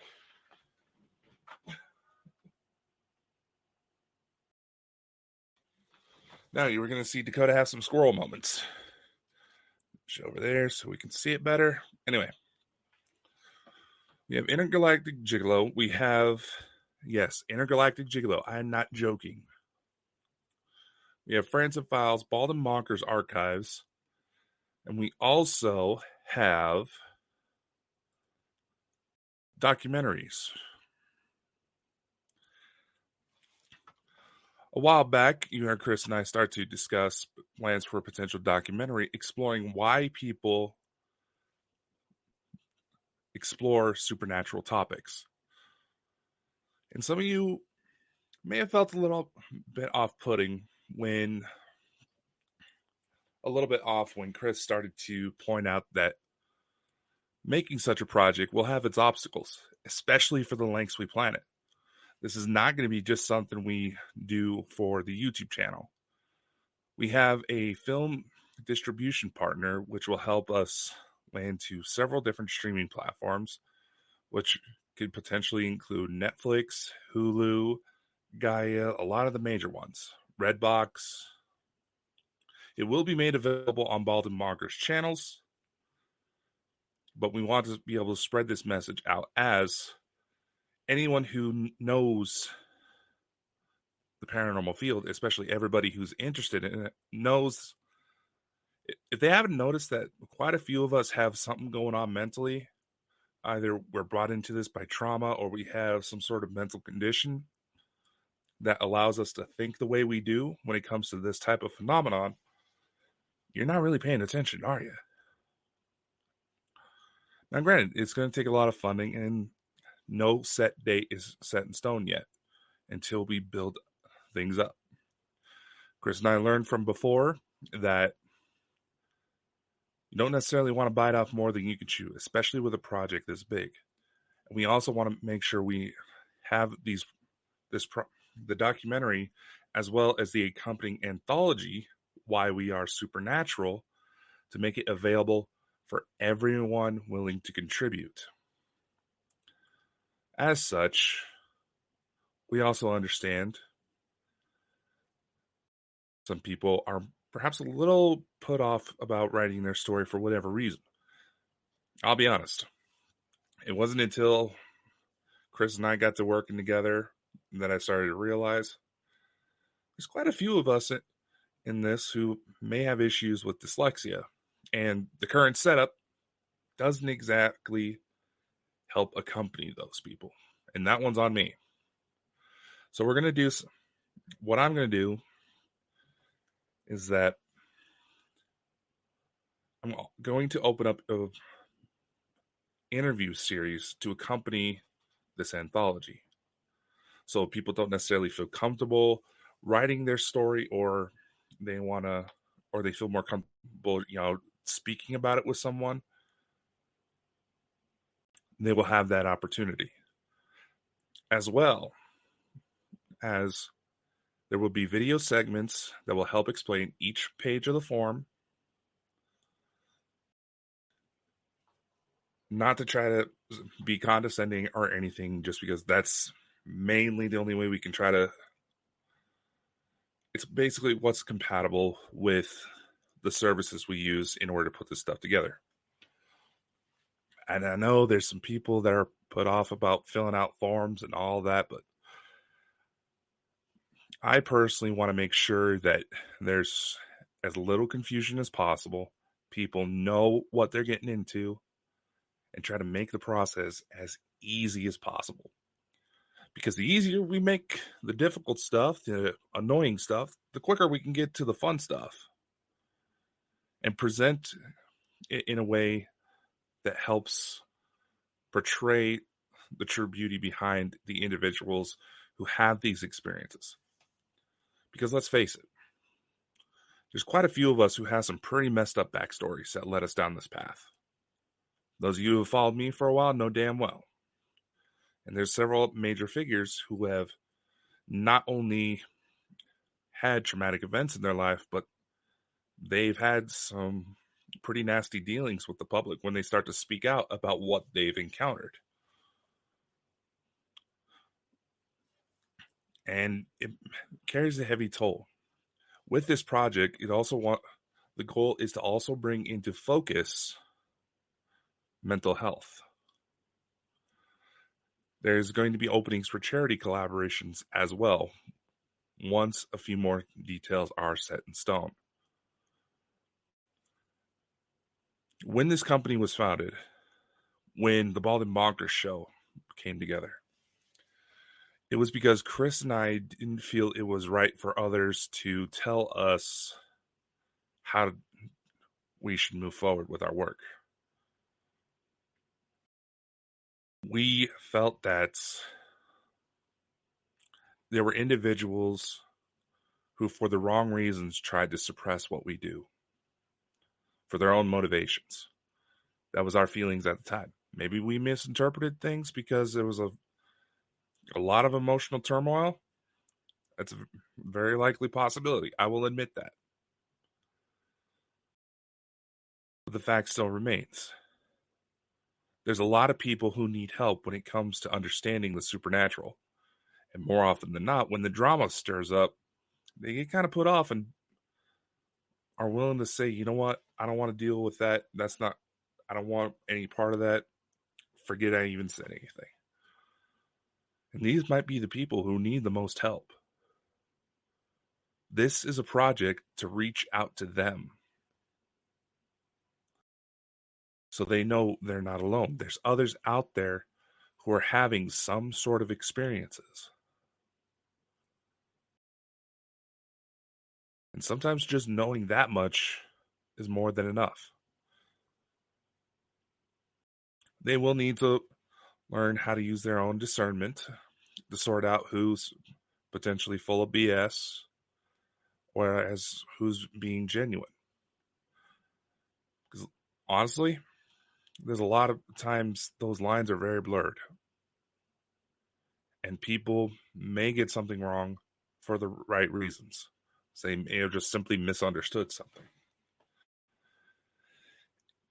And in the pursuits to try to course correct, to try to bring awareness to those misjudgments, to those who are actually trying to cause harm with what they do, again, it goes back to driving away people who may actually be willing to make some very incredible contributions, but are put off by the fact that people just look for more excuses to separate from one another. And that needs to stop. We can call it out all we want, but unless someone is showing that they have true ill intent and are purposely hurting others, all you're doing is just stirring the pot. But even then, if you don't show that evidence, show why you're being drawn to certain conclusions, you may accidentally lead people down the wrong path. So that is the goal, to try to course correct, to try to create a neutral ground. Bald and Bonkers was about letting people share their stories as they saw it. Get a discussion going. Everyone is on a level playing field. No one is higher or lower. The second we have that mentality, you may as well not even try.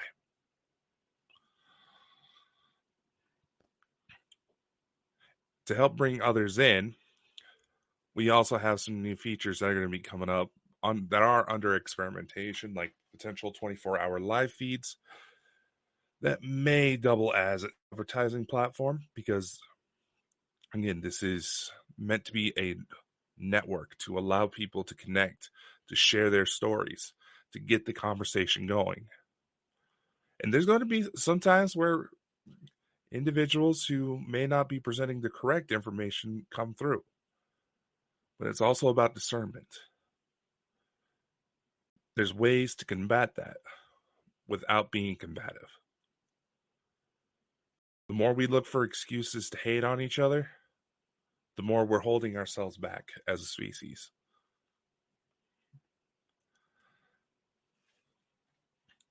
And one last little bit of news for those of you who've been asking, especially since you've heard the latest interviews. You Are Not Insane, my latest book, is almost complete. We had a little bit of an issue with files getting deleted, but Dakota has had backups from that happening several times before. The book will cover my own stories, as well as offer up a timeline of events as I uncovered them, and as well as where I believe they may have landed. This information is likely to change over time, because while I may have figured out quite a bit about my own story, the only difference between me and some of the latest people that are waking up is that I just had a little bit more practice. We're all still learning. And I can go on and on about the various different topics, but why not split those up into the other shows? I will have more updates on release dates, all that information very soon. So if you go to baldandbonkers.net, you will probably see a lot of those changes very soon. That is the official company website. It'll have all the links, all the merch, all the links to social media, merch, all the various different projects we have, all the different books we've released. It's the best way to find out everything that's going on with the company. And last thing, believe nothing you hear and only half of what you see. This is a quote commonly attributed by Edgar Allan Poe.